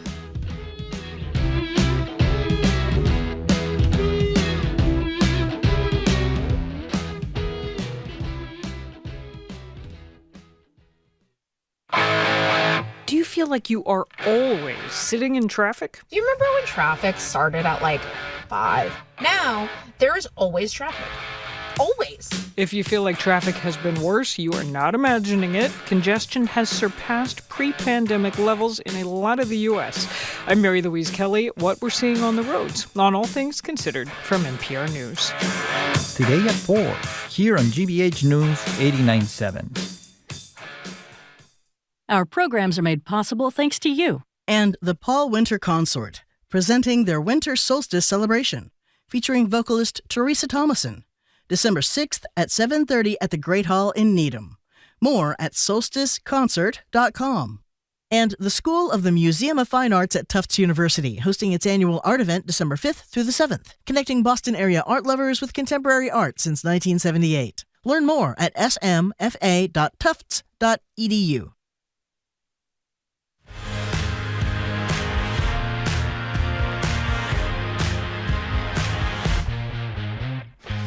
Welcome back to Boston Public Radio. Andrew Cabral, former sheriff of Suffolk County, is in for Jim Browdy. We are broadcasting live from the Boston Public Library and streaming at youtube.com/GBH News.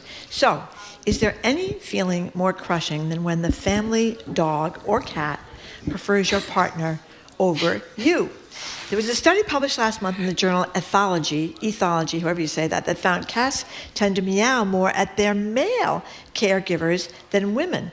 But the study found on average cats produce 4.3 meows in a 100-second greeting window with men compared to 1.8 with women. But this has nothing to do, apparently, with men being better cat parents. Researchers suggest it's probably wrapped up in men being less attentive to their cats. In other words, they are bad listeners. Can we hear a little sound of the meow that these men are hearing more than women? It's adorable. Yeah. One more time. Can you hear it again? Okay. The question stands, and you can call in and answer, 877-301-8970. Have you ever held secret jealousies or resentments when your pet gives your partner more attention than you, or when your partner shows more love to your pets than they do to you? And more broadly, what is your relationship with your pet and your partner? Whom do you prefer? And do you think that the study is right, that the reason cats have to keep meowing over and over again at their male caregivers is because men generally are clueless and do not listen? Well, if you just take what you just said and apply it to women, whether it's women dealing with male bosses or straight women dealing with, their male partners, what grew out of that is this notion that women nag. It's not that women nag; it's that we have to repeat ourselves because men don't listen. But the cats actually are personifying that. Do you have a cat? I have had many cats in the past. I haven't had one since I lost the last 2 that I had because my grieving process takes so long. Oh, it's terrible to lose It is terrible. an animal. But everybody who knows me knows I love every animal. I love every pet. I love other people's pets. I think I told you this. When I was sheriff, you used to have to do a lot of political stuff, and one of the things you had to do was you'd have to show up and walk in parades. And Boston used to have over 26 parades during parade season. Oh, my God. Just an insane number of parades. And I used to absolutely hate them by the end of it. And the one thing that used to get me to the parades is that people show up for parades and they bring their dogs. So if you do the parade and you're a politician, you're supposed to go from one side of the street to the other as you're walking and shake hands with people.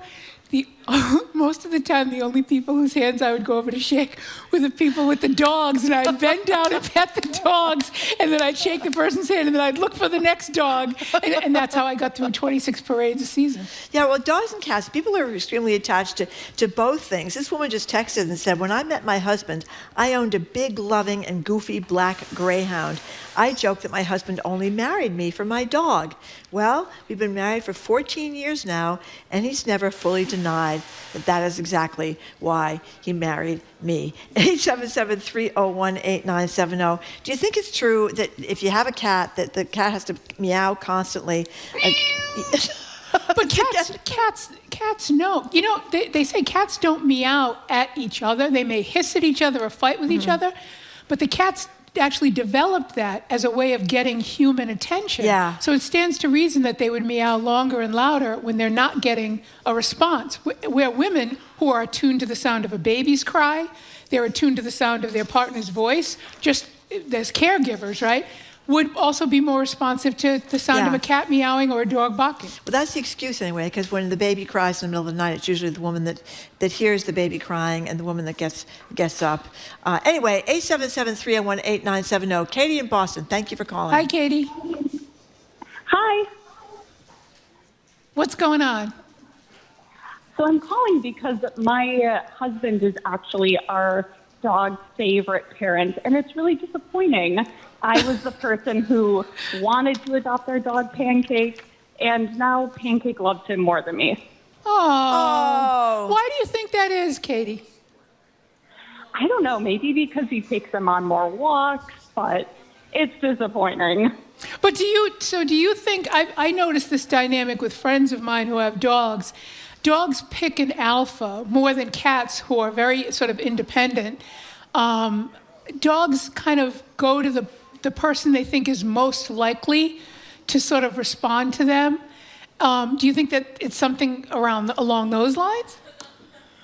I actually do. I think my husband somehow gives more alpha energy than me, which is rude because I deserve that. I picked the dog out. Maybe you should explain this to the dog. Yeah, explain this to the dog. Absolutely. I've tried. His name is Pancake. He does not listen to me, but we try as hard as we can. That's an adorable name, actually, for a dog. Thank you. Yeah, that is very cute. Katie, thank you for the call. Thanks for the call, Katie. 877-301-8970. Studies have shown, says a texter, that cats evolved meowing to imitate babies crying.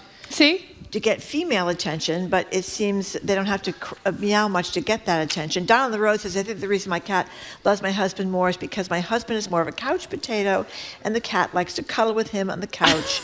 And he is, of course, less likely to get off that couch, Andrea. That's probably true as well. Sam in Providence, thanks for calling. Hi, Sam. Hi, how you doing? Good. I think my cats, I think I talk to my cats more than they talk to me. And I think they chase me. They follow me everywhere because I think it works. And they don't bother my wife much because she doesn't give them what they want. And so I think that they go where the attention is. And if it works, they go there. Well, that could be true. I drive my cats nuts. I drive them crazy. Sam, how many cats do you have? Just one? I got two. Do you have any dogs? I have one dog, yeah. Okay. It's not good. Bad scene. It's a bad scene. I want to know, 56% of dog owners believe their beloved pup is their soulmate. Do you? Yes, definitely. Much more so. I didn't have a dog until I was almost 60 years old. And I can't believe I never had a dog before then. So Sam, you have both cats and a dog. What is it that you like about them respectively? Because they're such different types of pets to have, and you have both. I don't know, because I've always had cats. To me, they're just like people, whereas the dog is a much deeper relationship because it's just a dog. we're all very. I don't know. I don't know how to explain it. Yeah, I think you can have more of an emotional relationship with your dog than your cat. I've had both. I don't know. I think that it does kind of depend on some cats are very affectionate, but a lot of them, I have this joke where I say, if there's a fire in your house, both a cat and a dog will wake you up. The dog will wake you up to save you. The cat will wake you up because they can't open the door on their own. That's what I love about cats. Is that cats are like, look, I need you. It's the utility. Yeah. Thank you for the call. The cat has kind of a drop dead attitude. It seems to me in general. Now I want to. I'm going to be remiss. I just got a text from Jim Browdy. He's texting in from Inman Square to remind us all. I did not mention this earlier today that Donald Trump, the president that would be, has been awarded the FIFA Peace Prize at the World Cup draw in Washington as part of the ceremony in Washington, D.C. The award was presented by the FIFA president Gianni Infantino, and it was created to recognize exceptional actions for peace. So the president's gotten, it's not the Nobel yet, but it is the FIFA Peace Prize. What do you think the people in the soccer world did that for, Andrea? I think it's a good thing that I separate FIFA as an organization from the sport of soccer and the people who love it, because there's nothing wrong with the latter, but the former's got a big problem. Thank you very much. You're welcome. Thank you very much. Okay, Jim, we took care of that. Kate's calling from walking the dog. She's walking the dog right now. She's still out there with him? Hi, Kate. I am out walking the dog right now, and you're trying to ruin my good mood by talking about Agent Orange then. Sorry. In the middle of a nice conversation. Sorry. But I am a dog trainer, and if you want to be your dog's favorite, you have to be the one that sets the rules and the boundaries. Oh, so that's the alpha, right? Right. And my husband adores our dog. We can't even call him a dog. He's our boy. But my husband always says that he knows as much as Phoenix loves him, he would push him into a fire to get to me. Because I'm definitely the favorite. There you go. I mean, that's what there's a science to it. Yeah, they're also, I mentioned this before the show, a lot of dogs that are poodle mixes or actual poodles are one-person dogs. They're attached to one person in the family much more than the other ones. They're not kind of family dogs like labs and stuff like that. Laura from West Roxbury says, my husband and I have 260-pound golden doodles, and they're, of course, a poodle mix. And I feel like the dogs have put us into traditional gender roles. They go to my husband for walks and fun and play and come to me for comfort or to protect me. I also think they sometimes prefer my husband because I grew up with dogs and he didn't, so I'm much more laissez-faire than he is. So there you go. That's a poodle mix. Well, they live with us, so they respond to our moods, the sound of our voice, the intonation. They get to, we kind of forget that they get to know us as we get to know them, and they make decisions all the time about who's going to give them what.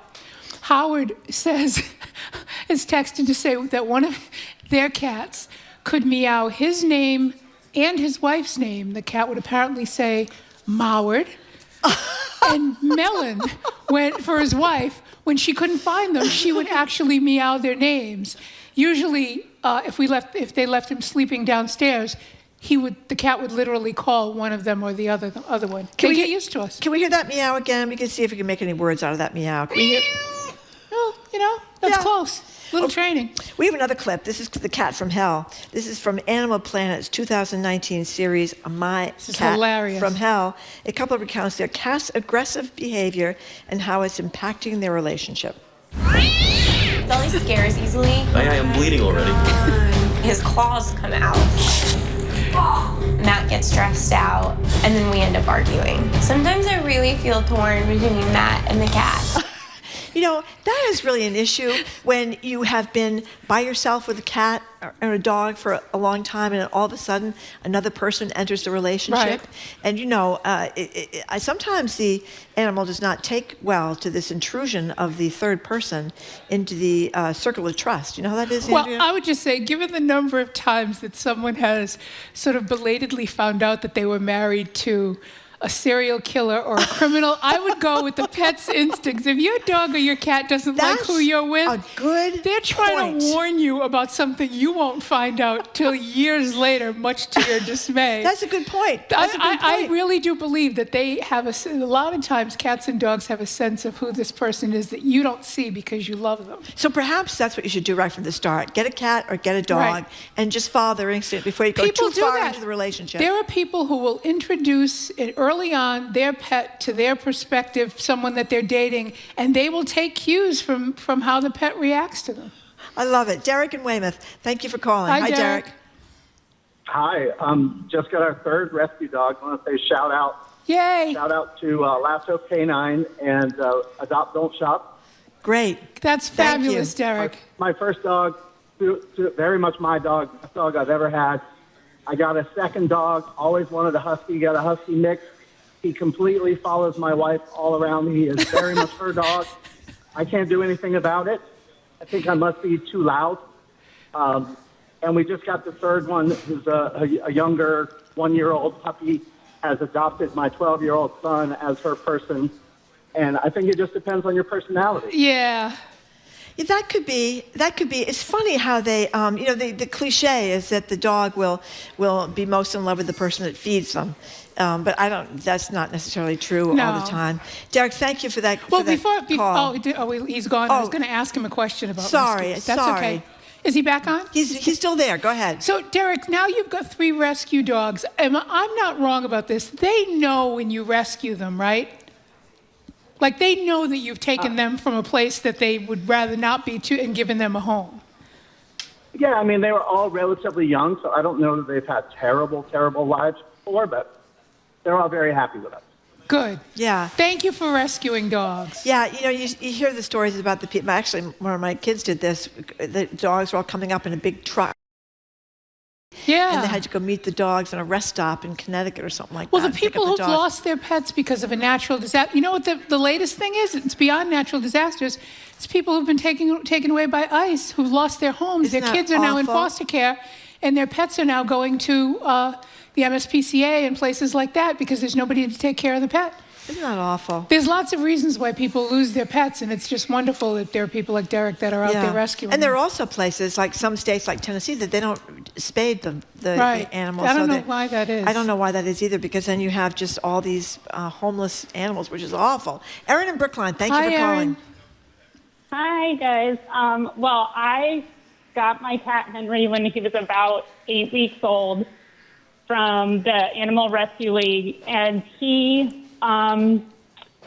still did this as a baby, and he still does it now, even though he's 6, but he actually suckles on, like, fuzzy blankets.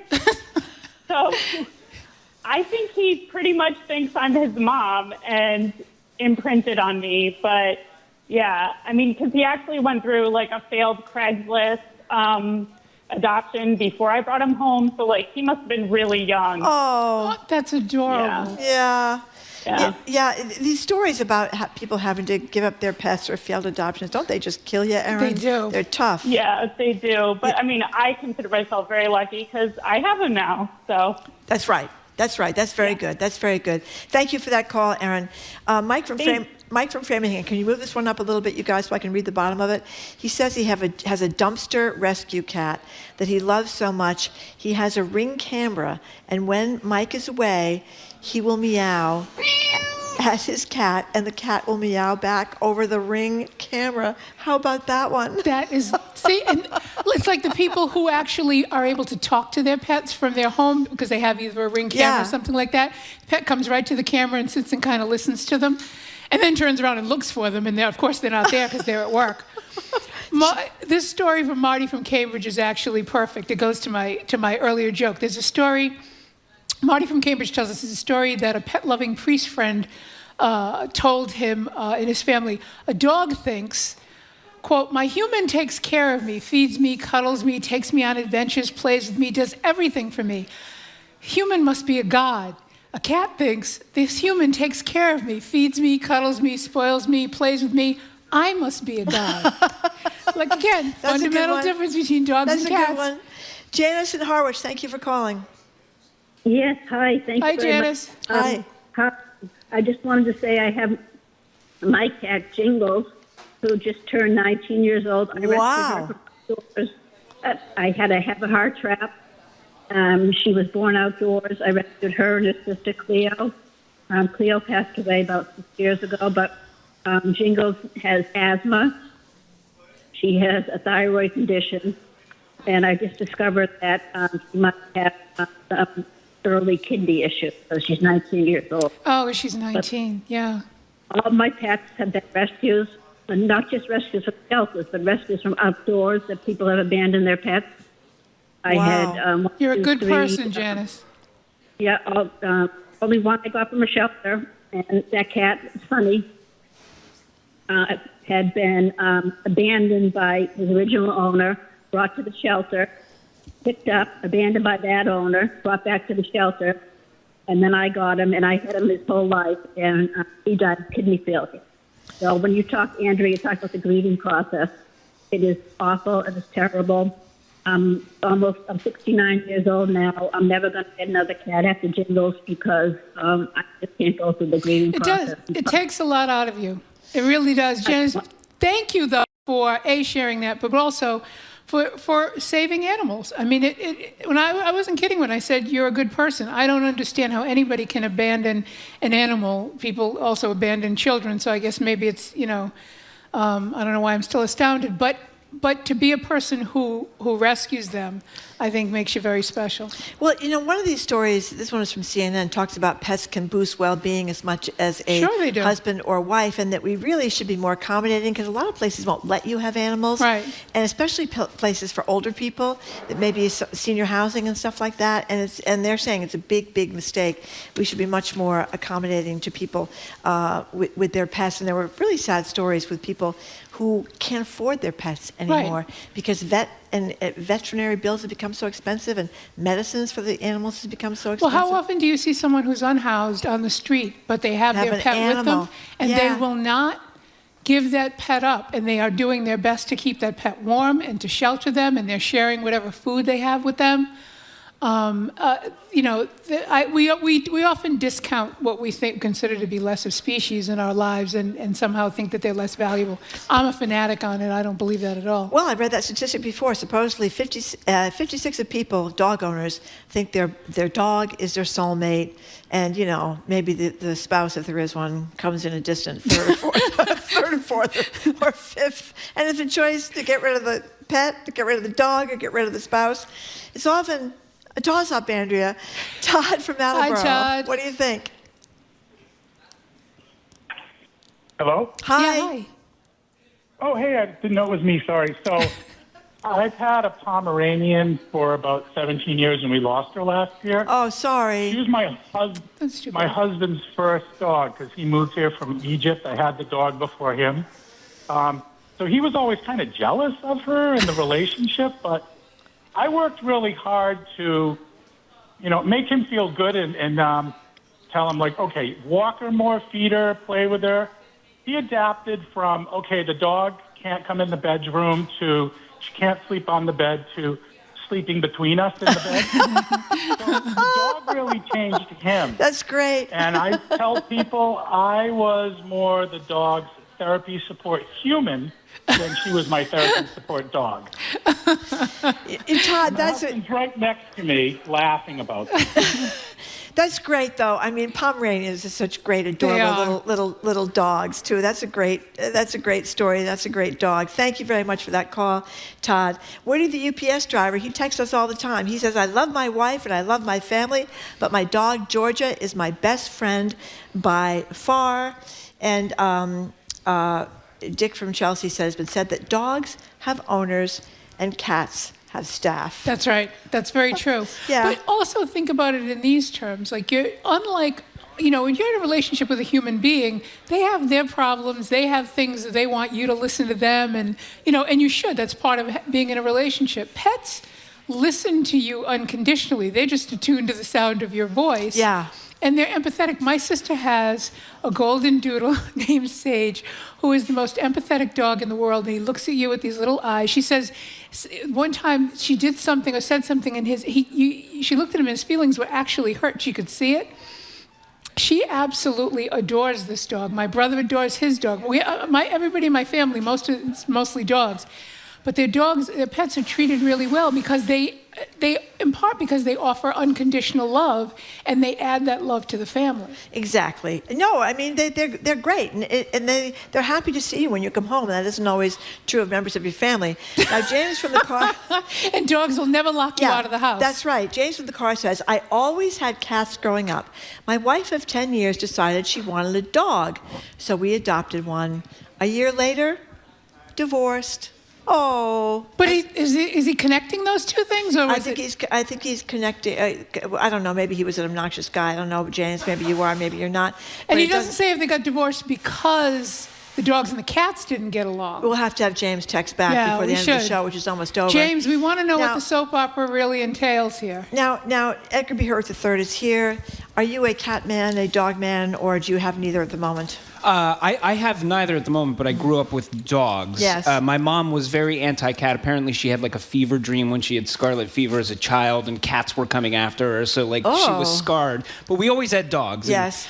We did, this time of year, I always remember our rescue dog, Gizmo. He had lived a tough life, but he was the smartest and most misbehaved dog you could ever imagine. Good for so him. he was really good about getting out of the house. I grew up in a small town, Marjorie. Yeah. We went to school at a small Catholic school up the street on top of a church. He used to break out of the house or the yard. He would come up to the school. I have memories of chasing him around the church, trying to get him to go home, embarrassed because he came to find us.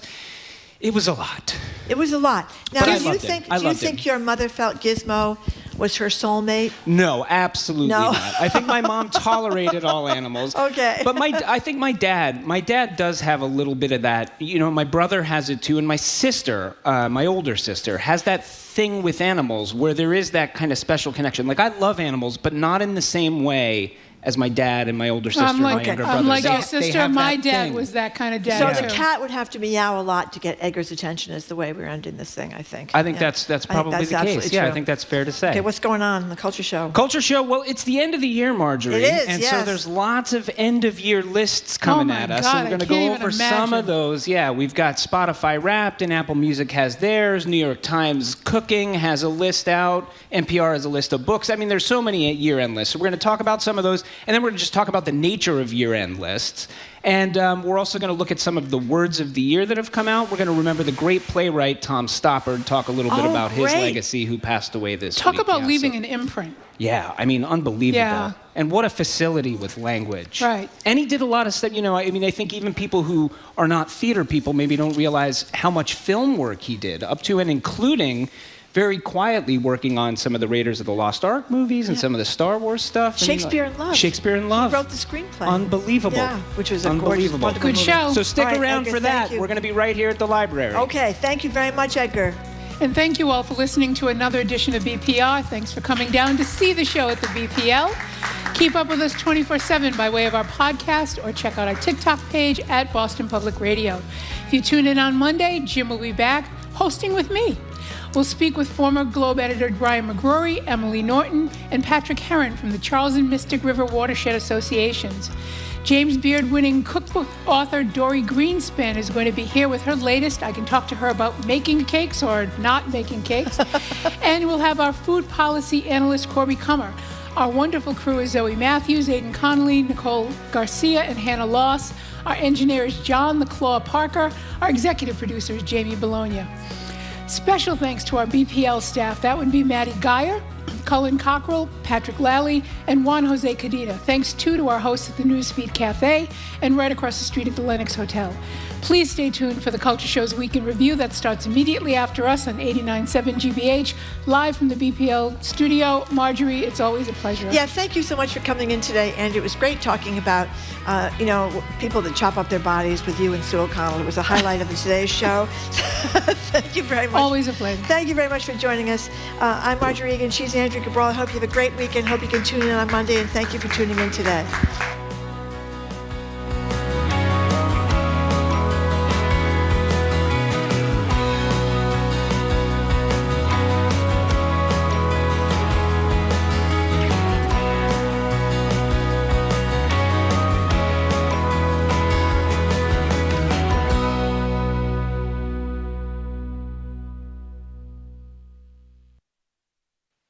What's trending?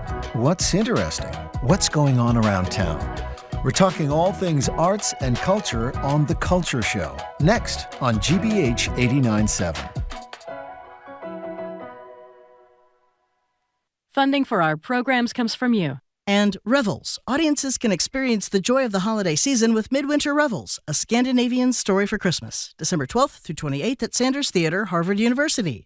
Tickets at revels.org/midwinter. 13 years after leaving South Dakota, a Lakota dancer returns to the reservation to carry on the family legacy. Don't miss Independent Lens, Without Arrows, tomorrow at 8 on GBH 44. You're listening to 89.7 WGBH HD1 Boston.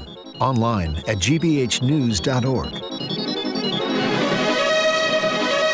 GBH News. What matters to you?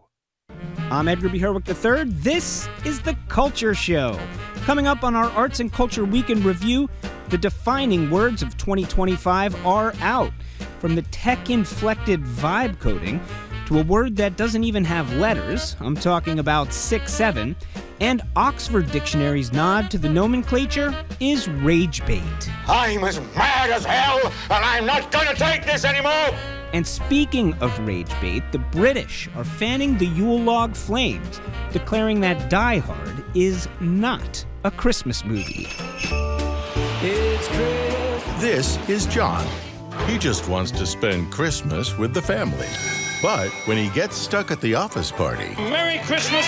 it'll be a holiday Merry Christmas! he'll never forget. It sounds like a Christmas movie to me. Yippee-ki-yay, motherfucker. Okay, maybe they have a point. And move over Disney on Ice for Opera on Ice.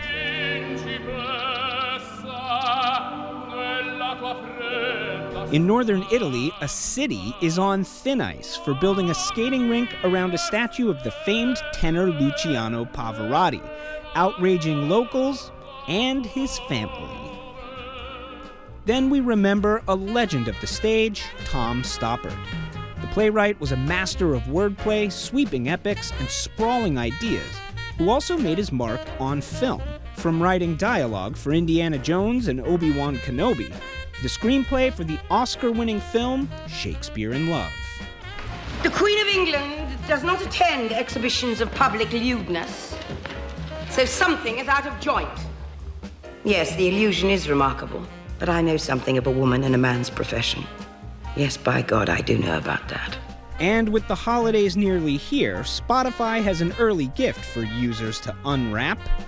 The streamer has dropped Spotify Wrapped, this year's twist, Listening Age, the feature that tells you how old your taste in music makes you. If you're a Springsteen fan, it will age you by 10 years. But the boss, who gets the final word, disagrees. Rock music's a funny thing. I mean, it carries with it the hint of immortality. It's youth music. Really, its energy was sort of formed in a youth movement. We take on that and more right now on our Weekend Review.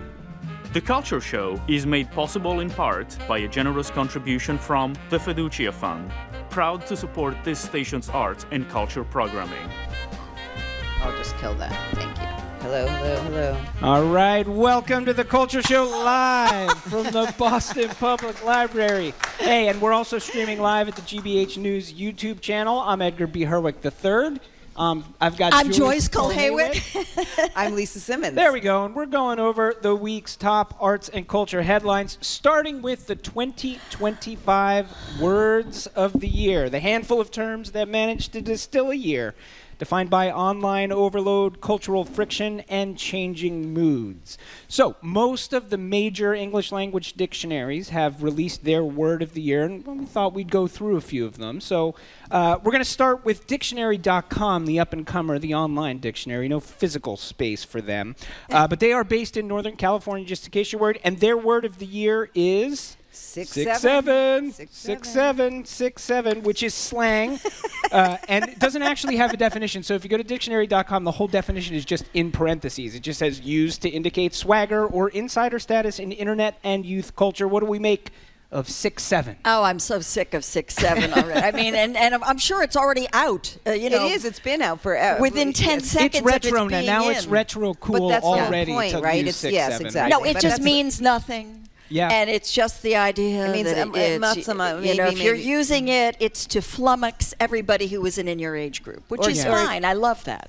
Right, exactly, and that's the whole point, Yeah. right? It's sort of like where do I don't understand that. Let me go look it up. It's like you don't know 6-7. It's like so you just but get it's to so say that. old news right now. So they need another word. I think it's also like if it's supposed to be a youth culture thing, the fact that the three of us are up here talking about it and knowing what it is means it must be over. Yes, 'Cause I kids are see the just gonna youth be like, amongst they, us cringing. They all know what it means. Because no It's one over. wants to use it anymore either. So. Okay, well, so let's go over to Cambridge, England, and the Cambridge Dictionary. Their word of 2025 is parasocial. So parasocial, parasocial is basically having a relationship or feeling like you have a relationship with somebody that you don't, whether it be a celebrity, an AI bot, whatever it is. Parasocial. Yeah, I've never heard anybody use that word. Really? Yeah, ever. No. I mean, it was Really? used. I know. I'm getting looks, but I'm not wedded to online culture. I will have to say it's a function of my age, no doubt. But I think it helps me retain my individuality. So I'm. So I'm not persuaded by all the algorithms in progress. But no, parasocial apparently was an academic word initially, and now it's become this thing that... Well, because of influencers, yeah. right? Because of all the social influencers and because it's on TikTok and it's about, like you're saying, it's like I kind of have this relationship, I don't. It's sort of like and it was all about relationships. I love the idea of it, though. Yes, right. The idea of it is absolutely I mean, true. the idea that it gives rise to, the things that it can inspire, like I just heard about an AI app that allows you to have a relationship with someone who has passed on. You were saying that. You sort of machine train it. If you have an audio you clip have of their audio, voice, you have text messages. Well, remember we you talked could come about up that with an avatar. Yeah. And we talked about that other AI story where that person who Michael didn't have Caine, where Michael Caine who didn't have a can redo family, and they anything. created a whole family out of AI, right? Yeah. So I mean, I have this relationship. Borderline with AI. creepy. But if you want you need grandma it. at Thanksgiving dinner and You need she's to know passed these. on, Oh. maybe it's okay. I do don't think know. parasocial is a little bit different in so much as like 6-7, as we were just saying, sort of means nothing, right? But parasocial, I think, is a useful term right now because it is describing something that we are increasingly seeing happening in the culture, and in that regard, it's a little different for me than some of these other words of the year. All right, let's go to Glasgow, Scotland, and Collins Dictionary. So Collins Dictionary, their word of 2025 is vibe coding. Yeah. Vibe coding. What do we make of vibe? This is essentially the use of artificial intelligence prompted by regular language to assist in the writing of computer code. Yes, this is something I do daily. You know, I do use. you code a lot, No. Joyce? You don't code a lot. Well, I mean, I think it's also so much. Again, it's this younger generation, right? It's this generation using it to like say like your outfit's vibe coding, like you're cool, like it's using it in all Vibe sorts coding. of right. And so it's another way for language. The changing of language, the manipulation of language. No, I mean, I actually kind of like this word. Really? Dude, I'm vibe coding. Vibe coding. You're vibe coding. Is this sort of like if you talk into a machine and then it transcribes words? No, that's not it. No, I exactly. think that's just transcribing. Yeah, that's just I think the idea transcribing. here is that you're using the machine Language, by using and it natural language creates to get it to do software. something Yeah, else for you you. create software So you're from coding just using vibes, man. But then then I it trickles. could But code. then it trickles into regular trickles into social other use, interactions, yeah. not just about coding, not just about that, but into everyday life and usage. All right, one more. The big dictionary, the Oxford English Dictionary, and their 2025 word of the year is rage bait. So this is online content deliberately designed to elicit anger or outrage by being frustrating, provocative, or offensive. I haven't read anything like that this year. No. That caused me to have rage bait. How do we feel about Everything that in the world capture? is rage bait. I feel Yes, like I thought this is the one that, to me, of this list, feels the most emblematic of 2025. it also feels the most out of date in some way because we've been dealing with rage bait forever. Yeah. I mean, it's a little different from clickbait, which just gets you to click on things. Sure. But now every single thing that's put out there by marketers or politicians to sow discord, to sell products, to create conversation. Yeah, but we've lived with this. I think the word should have been affordability, but I guess that came out too late. Well, let's think of it this way. So our hometown dictionary, Merriam-Webster out in Springfield, they have yet to release their word of the year. So you can still put in your plug right now. Affordability. We'll wait and see what their word of the year is. Well, speaking of rage bait, the Brits are stirring up a seasonal debate, and they have declared officially that Die Hard is not a Christmas movie. So this is a survey of 2,000 people done over there in England. 44% do not believe Die Hard is a Christmas movie. 38% said they believe it is, and the remaining 17% were unsure. So if folks can't remember Die Hard, or the story of Die Hard, we've got a little mashup of some of its most iconic moments. You tell me, do you think this is a Christmas movie?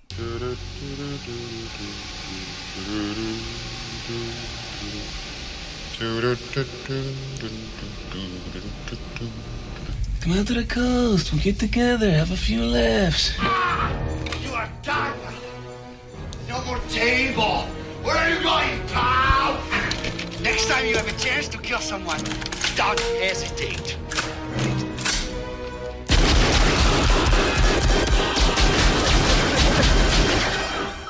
Thanks for the advice. Do you really think you have a chance against us, Mr. Cowboy? Yippee-ki-yay, motherfucker. Well, I'm in the spirit. I'm sorry. There was a whole other clip in there where he says, ho, ho, ho. Yeah. Oh. And he was humming a Christmas carol. Yeah. I think we need this debate, and it comes up every year for that reason, right? It's a great debate to have. I mean, it does take place during Christmas time. So it is. They are stuck in a high-rise tower at a Christmas party with bad guys, and he saves the day as a happy ending.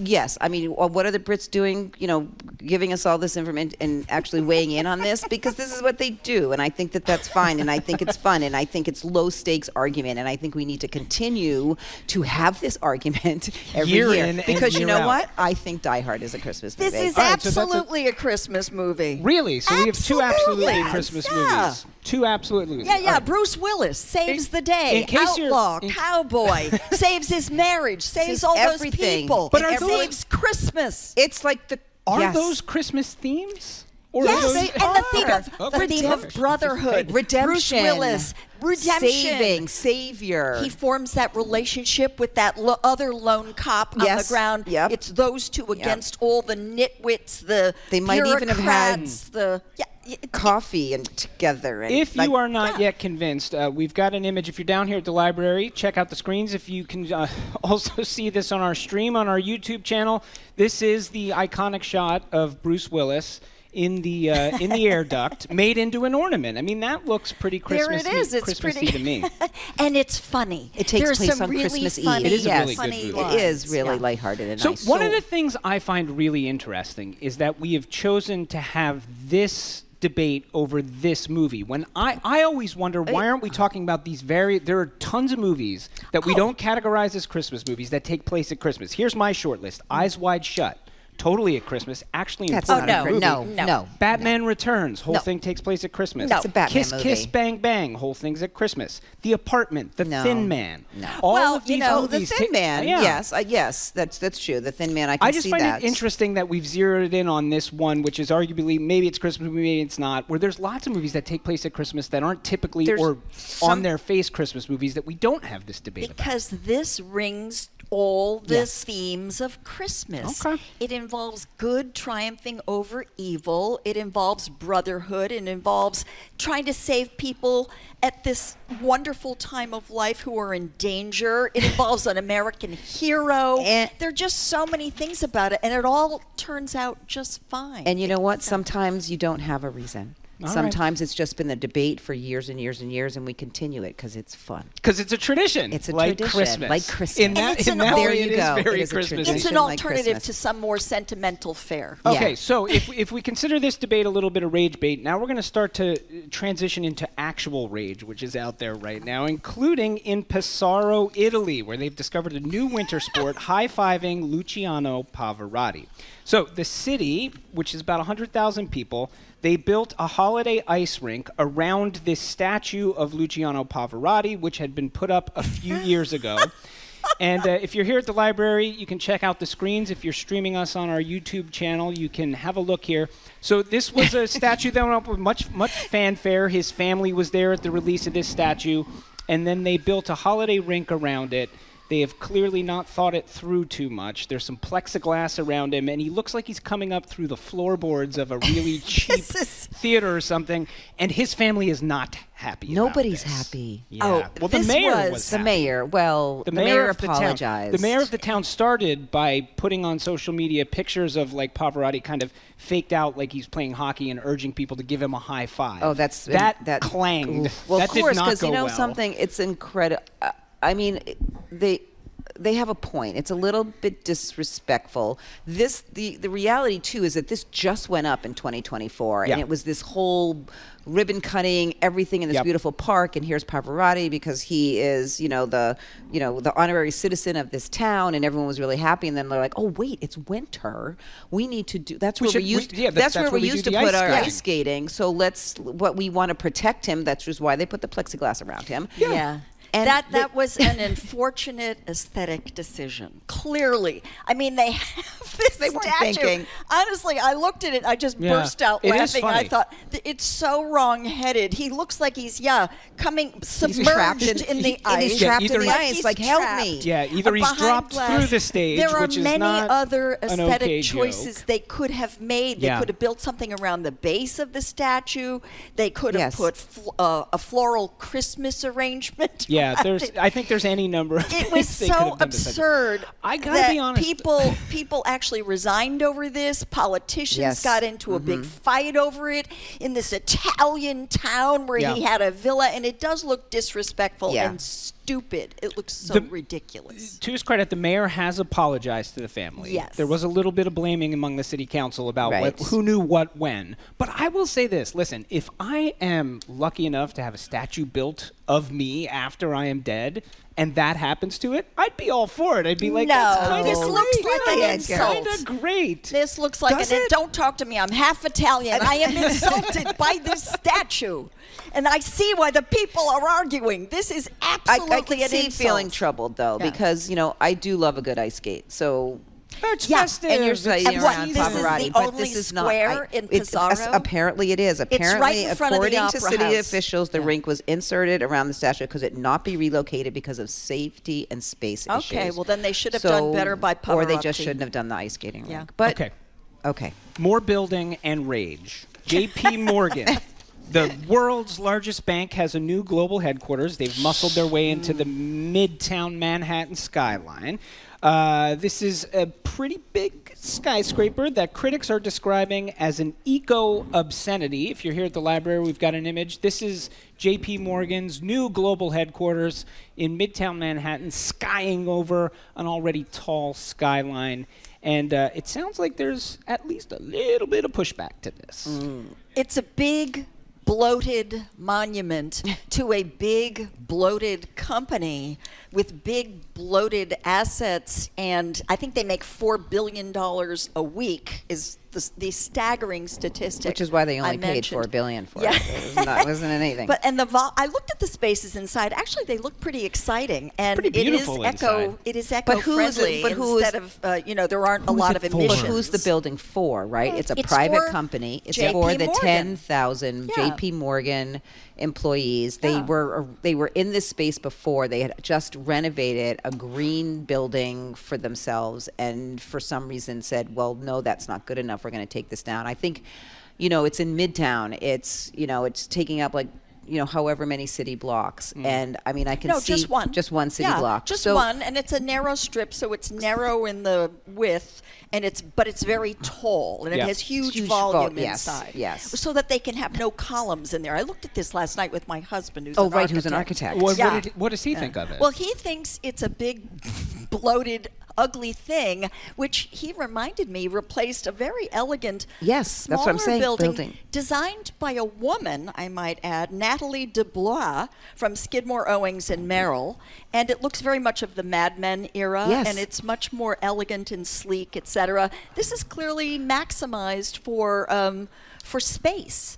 And when you're in it, I imagine it's pretty exciting. Oh, I'm sure it's very exciting inside. I'm sure it's absolutely beautiful. They even have a fake breeze that is blowing in the lobby because there's an American flag and they want the flag to be blowing. Norman Foster, the architect. That's the architect. And I feel like now, I think the controversy now more than ever is because of big business, because of all of this money, because people are hurting and they don't have, you know what I mean? So I think that the fight around it has a lot to do with that too, right? So there's a tension between progress and preservation. There's this tension about neighborhoods. So I mean, I can see people being upset about it, saying it's really for the rich. There's that whole conversation that's also happening around this building too. It's for Jamie Dimon. It's for right. Somebody made the observation that it's not really a Norman Foster building. No, it's a Jamie Dimon building because he could make this, and they used tons of steel, which is not very eco-friendly. 60% more steel than the Empire State Building, and the Empire State Building is taller and has more square footage. And apparently, if you were to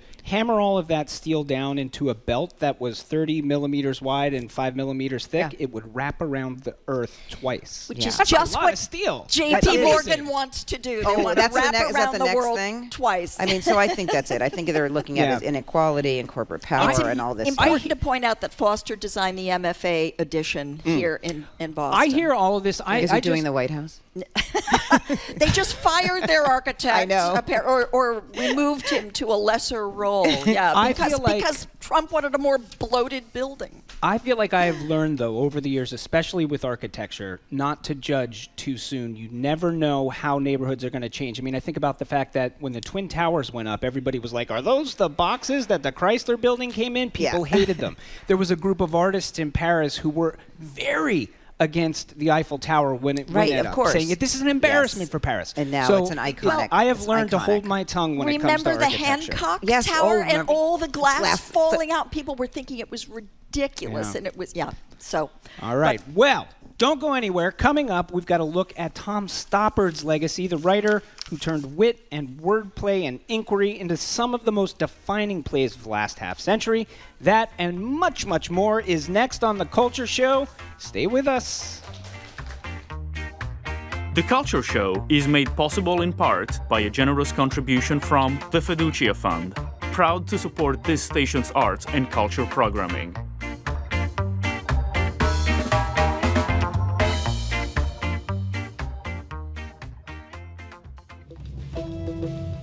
I'm Arun Rolfe. Coming up on GBH's All Things Considered, reaction from local public health officials to the CDC's controversial changes to vaccine guidance for infants, why many cities are seeing traffic congestion exceed pre-pandemic levels, and this week's Joy Beat, celebrating a West Roxbury man who spread joy for 30 years through the Salvation Army.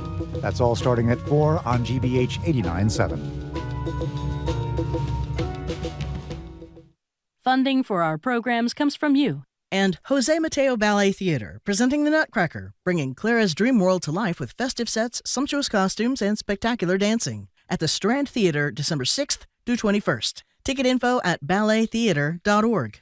And Bonsai Bar, hosting pop-up beginner bonsai workshops at breweries across New England. Hands-on classes provide guidance in the basics of bonsai design and care in a group setting. More at bonsaibar.com. And Heights Crossing, an assisted living and memory support community offering residents experiences aimed at promoting independence, inspiring curiosity, and encouraging connection with others. More at heightscrossing.com. Securely and confidentially contact GBH News by messaging us on the Signal app. Visit gbhnews.org/investigations for more information. gbhnews.org/investigations.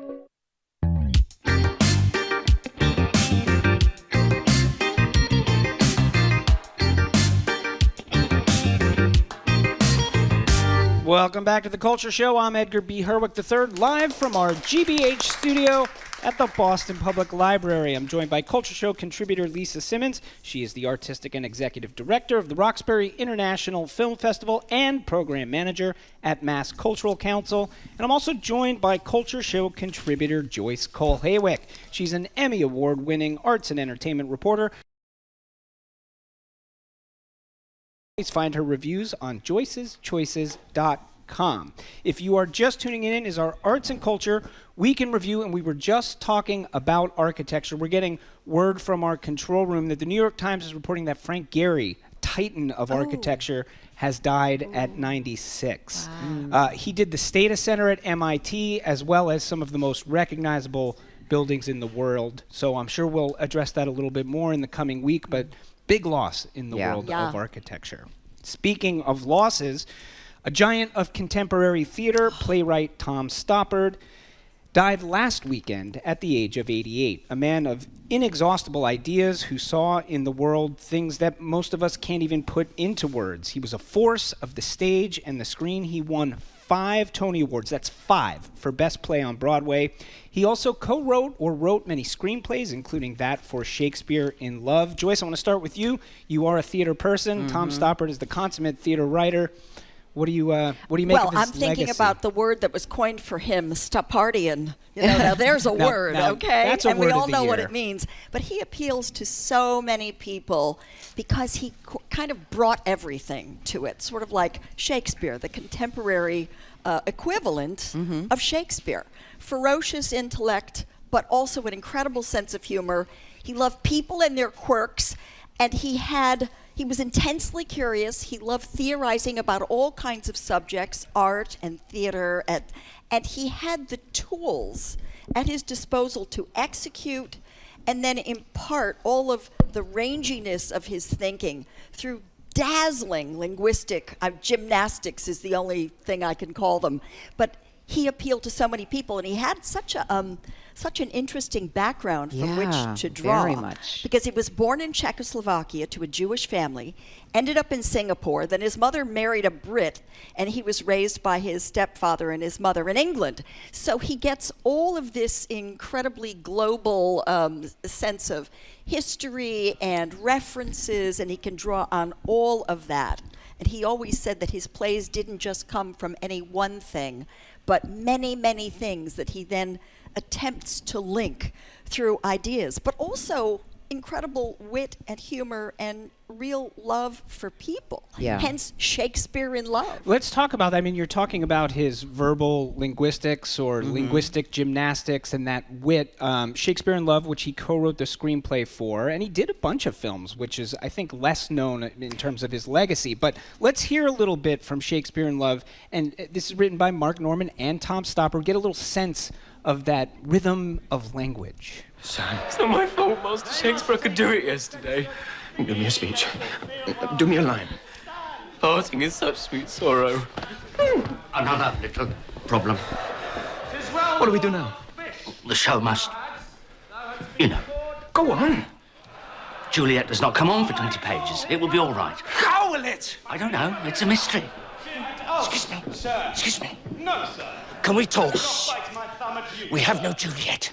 No Juliet? No Juliet. It'll be all right, madam. What happened to Sam? Who are you? Thomas Kent. But if you do, sir, I am... Do you know it? I serve a good as man as you. Every word. I love this movie, first of all. It is. It's a huge loss. It's basically, you know, in the 20th and 21st century, one of the best playwrights, but also, as we said, film, because, right, film's my thing. And he worked on Empire of the Sun. Yeah. He worked on Brazil, all of these things. But the thing about Tom Stoppard, right, was that he was very private. And a lot of who he was he was more of but a lot of his work was. Oh, the guy loved doing interviews, and right. he did a ton of them. But he also, so much of his work was, we saw who he was through that work, right? So he, you know, historically the things that he talked about, the things that he wrote about as being, and I think like you said, Joyce, he was shaped by his early life, and he changed his name when his father changed his surname, and so I think that people should go back and read his work. You can really learn a lot about all sorts of history and things that happen. He was incredibly deeply curious, Yes. Tony. As I said, he loved to think out loud, and so his plays often combined very odd things. I mean, you'd find James Joyce and Lenin Right. and the Archbishop of Canterbury And Karl Marx. astronauts and Yeah. gymnasts all in one play or over several plays. But I like to go back to the beginning, which was Rosencrantz and Guildenstern yes. are dead. Okay, so this in 1966 Edinburgh Fringe Festival, he takes these two minor characters in the background, Yep.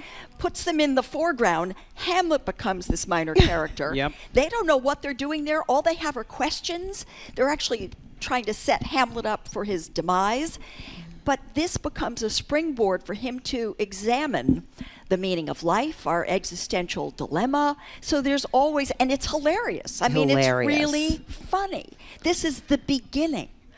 And so he uses this to explore some pretty profound ideas. But you can take it at very many levels and have a great rollicking good time. I think the other thing about this is somebody who clearly loves Shakespeare a lot, and in Shakespeare in Love makes him accessible in a way. And another very affecting play for me, one of my personal favorites of his, if you've ever seen it, the 15-minute Hamlet, where he distills Hamlet into not just 15 minutes, but it's 13 minutes. And then they do it again at 2 minutes. And it is so funny. It is so engaging, but it is also the core of a story that can be impenetrable if you're reading it on the page. But to see it like that, to see it done, understood, and presented in this very rollicking, funny way, you go, Shakespeare is for me. Well, exactly. And I think that is crucial. That with Rosencrantz, it's the same thing. Yeah. Like now I can see that and it's digestible. And apparently he had this secret love for crossword puzzles and word games, which Not makes surprising. I know, there. which Not makes surprising. total sense in the way he wrote. But I do think with that one last thing, his one last play, which was Leopoldstadt, which was really about his life as a Czechoslovakian Jew and having to come back to that because he was criticized for, in a way, letting his life go by in England as if it didn't exist, right? And he was knighted and he had all these accolades in the English. Okay. Yeah, I mean, it was almost viewed as a bit of a mea culpa, right, for what he hadn't explored in his earlier. own, yes. I mean, that was the last thing he did. It was on stage in a wonderful production at the Huntington. Oh. But he once said that sometimes you don't know what a thing means until it's gone by, and so he would revisit and revisit. This was a big sprawling piece of work over generations, set in Vienna, about relatives whose demise he hadn't really thoroughly contemplated or integrated, apparently. Exactly. But think about that span, right? From 66 to 2020, and accolades all along the way, and holding our attention and our growing with that incredible intellect. So I want people to make sure that they see that as well. And another sort of loss in the art world, another force in the art world, Dorothy Vogel. She was a librarian, and she and her husband, Herb, who was a postal worker, together they amassed one of the most important contemporary art collections in the world. We're talking about more than 4,000 pieces of art, which they kept not at a gallery, not at a museum, but in their one-bedroom rent-controlled apartment in Manhattan. So she died this week. There were, if you're down here at the library, we had a couple of images of some of the work that they collected up on the screen, more than 4,000 works between the two of them. We're talking about people like Chuck Close, Robert Mangold, Sol LeWitt, Roy Lichtenstein. And again, 4,000 pieces in a one-bedroom apartment on the civil service salary. Yes, she was a librarian, apparently, and he Brooklyn. worked for the post office. He worked for the post office. And neither one of them was particularly well educated. There's a if you're here at shot the of their library, apartment. She worked as a federal servant. He was a librarian, right? stacked pieces of things all over the place. They couldn't even contain what they had. And I thought, and they were not skilled as artists. Apparently they took painting classes. They both loved art, but realized. But this is such an inspiring story, right? Because you think about people who are buying art or collecting art have money, and that you have to have money, and you don't. For them, it was the passion and the love of art for them. And I think that, they supported artists directly, which is really important. It reminds me of going like this, the Museum of Fine Arts student show is up now. If you're available to go and buy some artwork, but it reminds me sort of that, of like going in and seeing these, beautiful artworks of relatively unknown folks, not having any idea, but just actually loving what you see and understanding that if that's important to you, never knowing that you're collecting, that this is going to be an amazing collection 20, 30, 40 years later. And they didn't always they know. Never so knew. I they wondered know. about where they got such sophisticated, discerning taste. And apparently their pocketbooks dictated a lot of this. Yes, of course. 100, they only said, had... Conceptual art was nobody was interested in that. So they brought a piece of rope on a, piece of white background.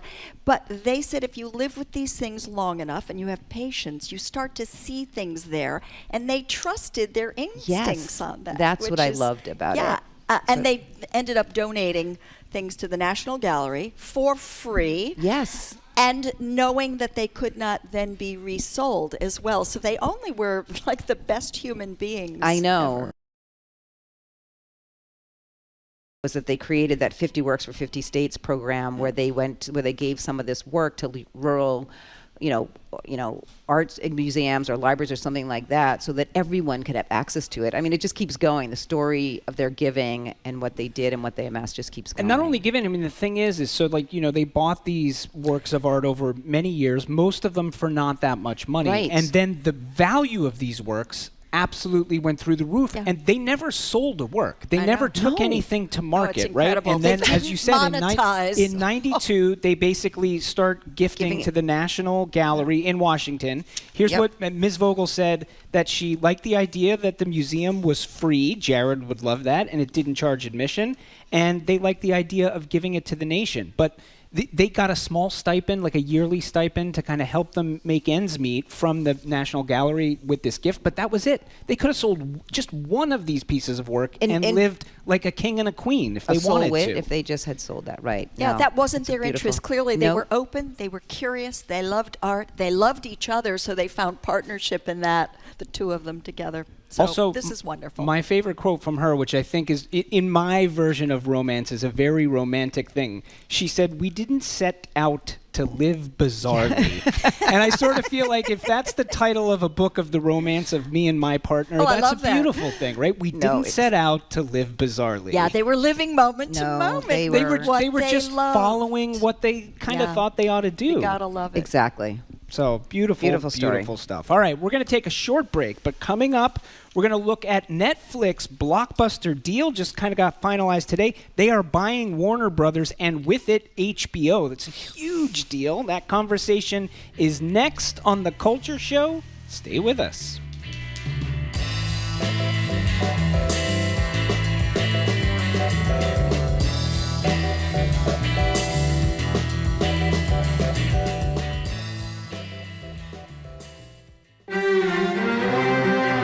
China is at the cutting edge of technologies that reimagine transportation.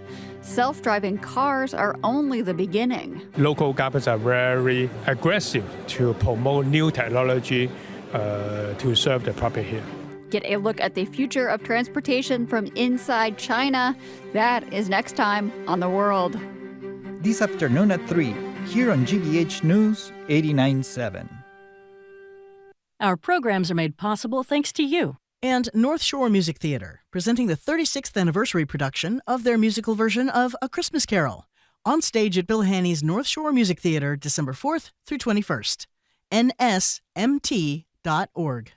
And the Paul Winter Consort, presenting their Winter Solstice celebration, featuring vocalist Teresa Thomason, December 6th at 7:30 at the Great Hall in Needham. More at solsticeconcert.com. In Western Avenue Studios in Lowell, home to over 350 artists, with open studios from noon to 5 every first Saturday of the month, with special holiday dates on December 6th and 13th. More at westernavenuestudios.com. from your community and across the Commonwealth. GBH News is your home for trusted local news. GBH 89.7, online at gbhnews.org, and on the GBH News YouTube channel.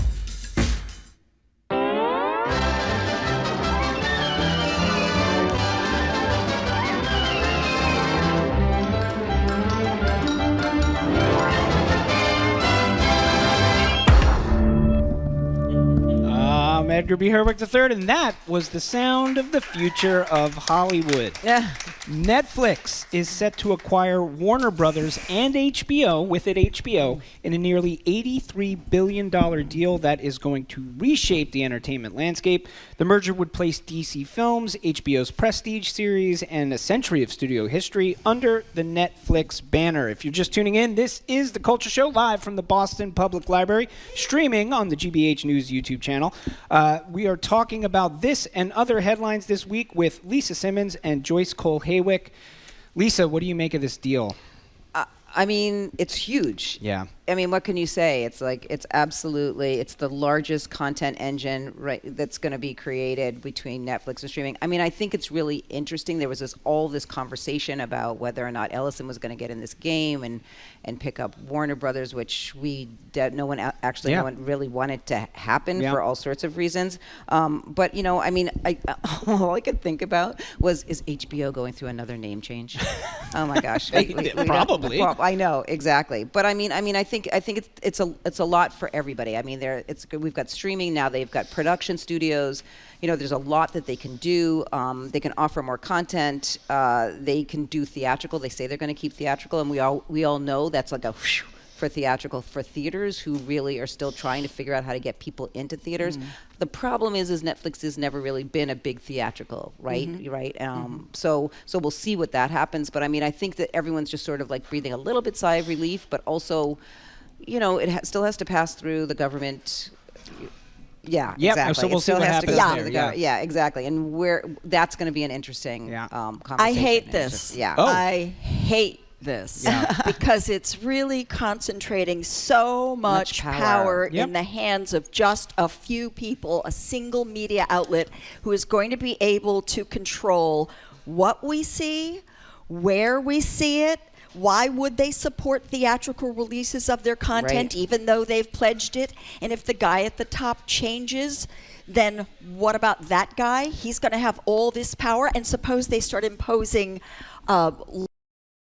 or regulations about what we can see according to some moral code or standards of behavior, like the Hays Code in the 1930s. Yep, right. I mean, you know, this stuff is very complicated, and I'm not to mention just the working conditions in that place and union bargaining power over those. So you have one whole enormous entity with all this clout. I want the antitrust laws to kick in here. And I think you bring up another interesting point when we talk about this consolidation of power, but also with it intellectual property, right? Yeah, Warner Brothers carries with it all of this huge stuff. Catalog. And the one thing, whether you believe it or not, there are still people who are interested in physical media, buying a DVD or a Blu-ray or a 4K, right? That is something Netflix doesn't do at all. And Warner Brothers has this entire catalog. So this idea of moving to a future where content is not something you can really own, but something you can get access to with a subscription or whatever.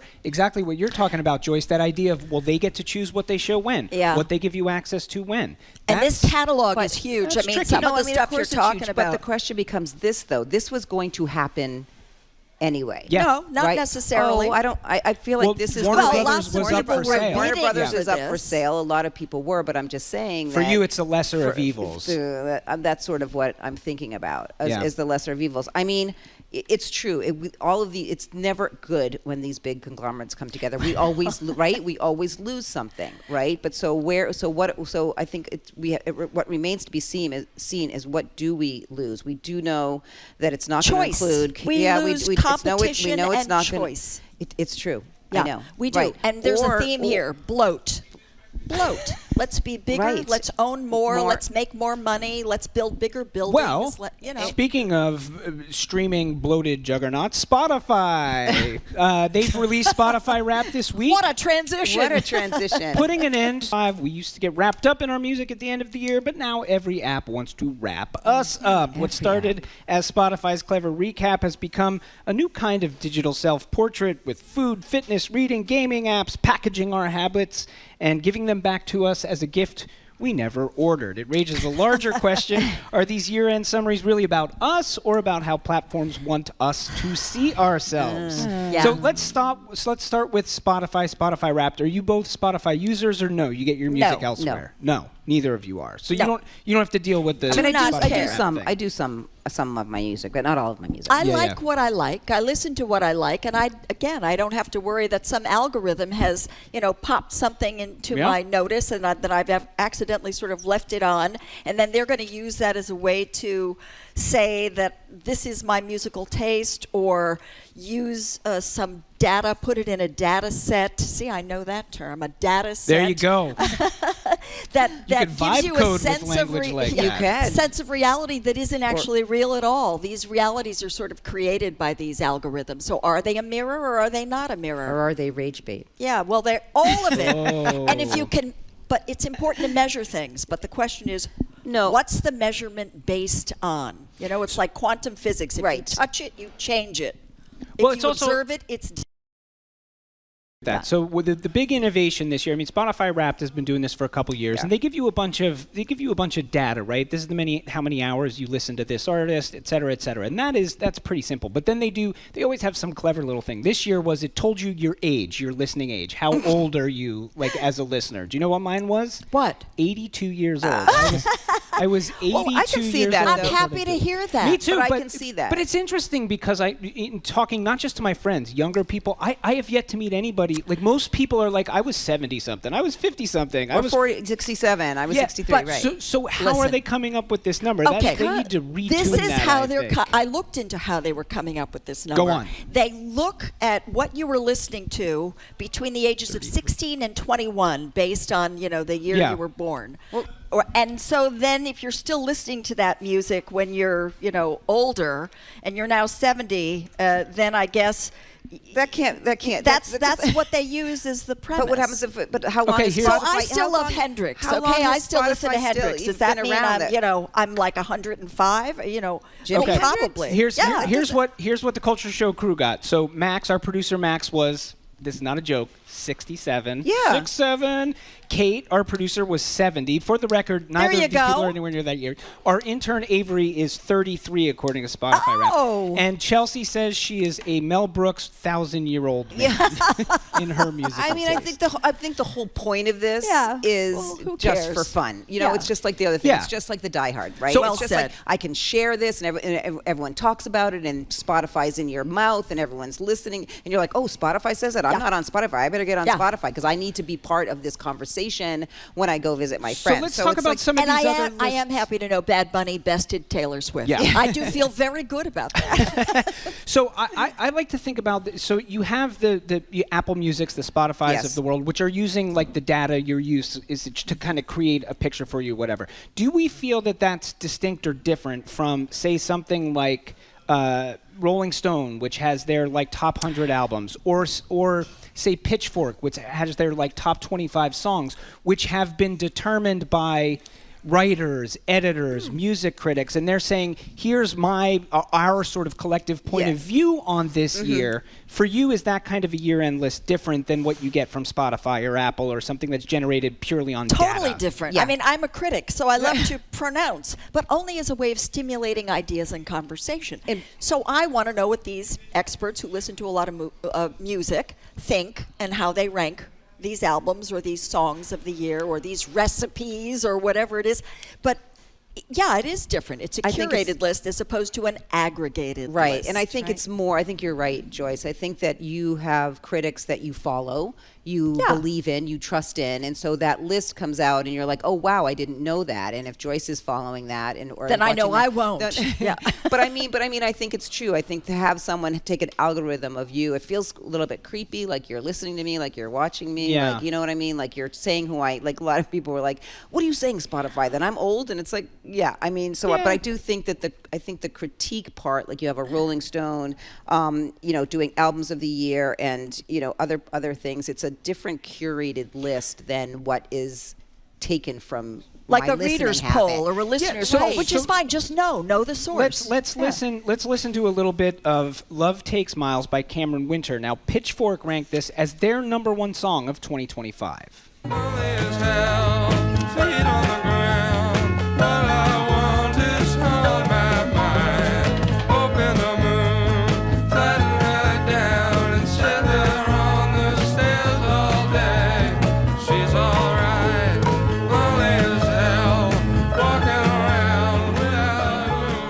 Okay, so that sounds old to me. I hear Dylan. Yeah, I hear. I'm like, do they like the Talking Heads? I think they like the Talking Heads, but I do think that shows that is in very direct contrast to if you look at the Spotify list, it's Billie Eilish and Taylor Swift and Bad Bunny stuff that even if you aren't listening to them, you're going to encounter them moving through the world, right? And then you have this curated list, which is maybe I don't think it's rage bait, but maybe they're being slightly provocative, which is Pitchfork's way of doing things by being like, maybe you don't know this song, which is definitely the best. No, I mean, I think that's great. And you're learning new music and you're learning new things and you're sharing. And you're also saying, oh, wait, my favorite song is on Pitchfork. My favorite song is on, or album is on Rolling Stone. I think it just carries with it. But that's what critics are for. And this They're is to where stimulate you. This is where I find Bad Bunny to be very interesting, right? Because there's crossover. So the Bad Bunny is like top on the Spotify thing, which is what people are actually doing. And then that was the #1 album of the year for Rolling Stone as well, Bad Bunny's album. So what do we make of somebody like Bad Bunny? He's been every place. He's been in movies. He was on Saturday Night Live. He's going to do the halftime show at the Super Bowl, and he's all over the radio.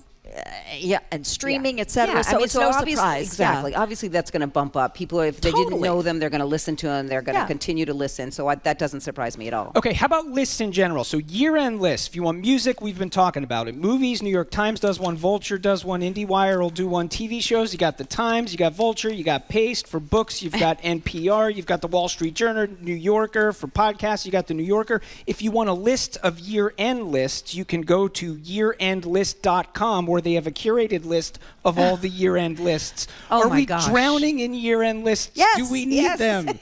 Yes, we need them. But Why? we can pick and choose which lists we're interested in, right? You need them. You need them to have conversations. Will choose for you at holiday parties. You need them. You need them to share cultural touchdowns. You need them to have fun and discover, and you need them to create memes around them. I mean, you do need them. That's part of the conversation and part. So, what are the lists that you're interested in? I'm interested in lists of books, lists of movies. Yeah. I like this recipe list. Oh, I love the recipe list. Recipe list. I'm much more interested in food than music these days. It reminds me of the Julia versus Julia. Like, I feel like I need to go and now take all those recipes and cook them. Yeah. And even though you can't find the ingredients, probably. So are you more likely to like that list? Because that one was generated where they were like, basically, these are the ones that our readers are clicking on and likely making more. So that there is some feedback from people there's on feedback that list. from people. So does that make you more interested in it? I think absolutely. The recipes were things that people revisited over and over, made and thought were delicious. So lots of chicken recipes. There was some Dubai chocolate. There was I can't wait to make some of these things. Nice. I like the Pantone color of the year. oh my gosh! Which I think was that a list? Oh, no, it's not a list. It's a list just of a determination one. It is a list by of one item. a crew of aesthetes sitting in a room someplace looking at the... Wasn't it just white? Oh, well, here... There is no such thing as just white. There are 7,000 versions I'm going to tell you what it is. Pantone. Mocha Mousse was last year. Kind of a moussey brown. Now, it's an airy white called Cloud Dancer, a whisper of tranquility and peace. That is a nonsense name. No, Cloud in a noisy world, fresh start, simplification. Can I just say? I was just going to say that, Joyce. That's what we need. It's just like we need Die Hard, just like we need these lists. We need a fluffy, cloud Well, the fluffy storm clouds are gathering right now, which can only mean one thing. Oh, that sound means it's time for our lightning round. These are stories that struck us this week. Joyce, what struck you? Oh, Urban Nutcracker, okay? 25 years ago, Tony Williams, artistic director and ballet dancer, cracked open a classic, Tchaikovsky's Nutcracker Suite. And he has now expanded ballet to include flamenco and folk and jazz and modern and tap and hip hop, and opened it up to audiences, urban audiences, lots of people who may have thought, ballet or the Nutcracker Suite was too beyond them, too elitist, too hoity-toity, exactly. So it's going to be on stage at the Schubert Theater from December 13th to the 21st, and this is their 25th anniversary. I mean, I remember when it came out, it was revolutionary, right? It was just amazing. Still a lot of fun. So my story, it's what do you moving a have little bit for into us? the ridiculous, is because I always do animal stories, I had to do the one about the raccoon that goes on a drunken rampage in Virginia liquor store and passes out on the bathroom floor. Yes, this is an absolute true story. Yes, so it was a masked burglar. It broke in, it hit the bottom shelf, it drank all the alcohol, and you know what? It's because they're becoming so much more close and loving to humans. And so the raccoons? The raccoons are. They actually, and the actual story is they're saying that their snouts have become shorter, that raccoons living in wild environments, they have proved to be remarkably successful living with humans. They love trash. There's even in Toronto a new T-shirt that says "Raccoons versus Toronto," and it's with a story that talks about how a feral pig stole three six-packs, and that a brown bear cub obviously was intoxicated, but it was rescued by a forest ranger. So these are important stories to know when you're out there looking at this wildlife, that they too could be in your kitchen or your garage and taking part in some in the middle of the night. In the middle of the night. The raccoon thing is fascinating because the shorter snout thing that you talk about. Yes, this is really a scientists that is a clue to scientists that raccoons will soon be ready to be domesticated. Yes. That's one of the signs that an animal is ready for domestication. Yes, so they have smaller teeth. In the they future, have curlier tails, floppier we will only ears. have one streamer. It will be Netflix. They will be streaming all content at their disposal, and everybody will have a pet raccoon. Of course, because you can. They're so smart. That is the world we are heading toward. Lightning round is kind of apropos because we're talking about this Netflix HBO deal. So Mad Men, a show that I know a lot of people love. Joyce, you're a Mad Men fan. I was a Mad Men fan. So that was the series was acquired by HBO Max. So that they unveiled the streaming of it in an upscaled 4K, looks beautiful thing. And when they dropped it this week, they had all kinds of crazy mistakes. There were episodes that were out of order. And when you change to the 4K, it sort of changes the aspect ratio a little bit. So there are things on the screen that wouldn't have been there when you were watching it on television, and they failed to find a bunch of them. So there are shots where you can see the production crew on the sides. I want to see this. Including, I guess, in this famous scene in season 1 where Roger vomits, you can see the guys, working the vomit machine on this, behind him, right there on the screen in beautiful 4K. So they didn't quite get it all together exactly right when they put it out there into the world. I love that. It's or one maybe of they did. Or maybe they wanted you to see the behind the scenes of the Mad Men. Maybe they wanted you to see that. I can't imagine that they would that no one would look at that before it went out. I do think it is to some extent emblematic of where we're at now because tech moves so fast and all of this stuff is happening so fast, and I think there's so much automation in the system, and people are now used to this idea that we're constantly being beta tested on, right? Nobody really finishes a product and puts it out into the world because in a digital world, you can just fix it if you need to fix it as you go along. So it's you know what? Let's just get it out there, get it out into the world. If it's ready, it's ready. If it's not, we'll fix it. But are you saying some of these things were actually on the air and we did not notice them? No. They weren't on the air when we saw it on television. It was never deliberate. It was just when they changed the aspect ratio, and now they're visible. Then you see everybody. All right. Any final thoughts? We good? I say we wrap up. Sure, but I just want to know what the Vogels would have thought about the banana pinned to the wall. Oh, they would have bought it. I think they absolutely would have bought it. Yeah, absolutely. I think it was right in their wheelhouse. Absolutely. A reminder, our next Wednesday watch party is December 17th. That's happening here at the library. It's all things A Christmas Carol. Watch your favorite version. Call us, talk about it. We're going to talk about our favorite versions. And a programming note, on Tuesday, tune into The Culture Show to hear Jared Bowen's interview with none other than the great Patti Smith. So do not miss that. Wonderful. Thanks today, my co-hosts, Culture Show contributor Lisa Simmons and Joyce Cole-Haywick. Lisa Simmons is the artistic and executive director of the Roxbury International Film Festival and a program manager at Mass Cultural Council. Joyce Cole-Haywick is an Emmy Award-winning arts and entertainment reporter, president of the Boston Theater Critics Association. You can find her reviews on joyceschoices.com. Thanks to the Lennox Hotel, Newsfeed Cafe. Today's engineer is Bill Piacitelli. Our intern is Avery Morin. Everybody out there, have a great, fantastic, Vogel-like weekend. The Culture Show is made possible in part by a generous contribution from the Fiducia Fund, proud to support this station's arts and culture programming. Where's Mary? Where is she? Where is she? She's just about to close up the library.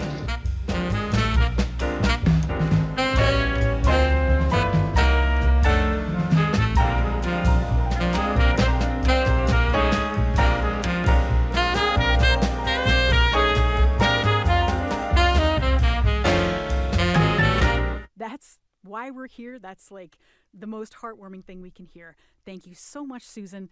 Join her in donating to WCRB, classical.org, or call 888-995-9272. And the monthly sustaining membership is the best way if you want to support WCRB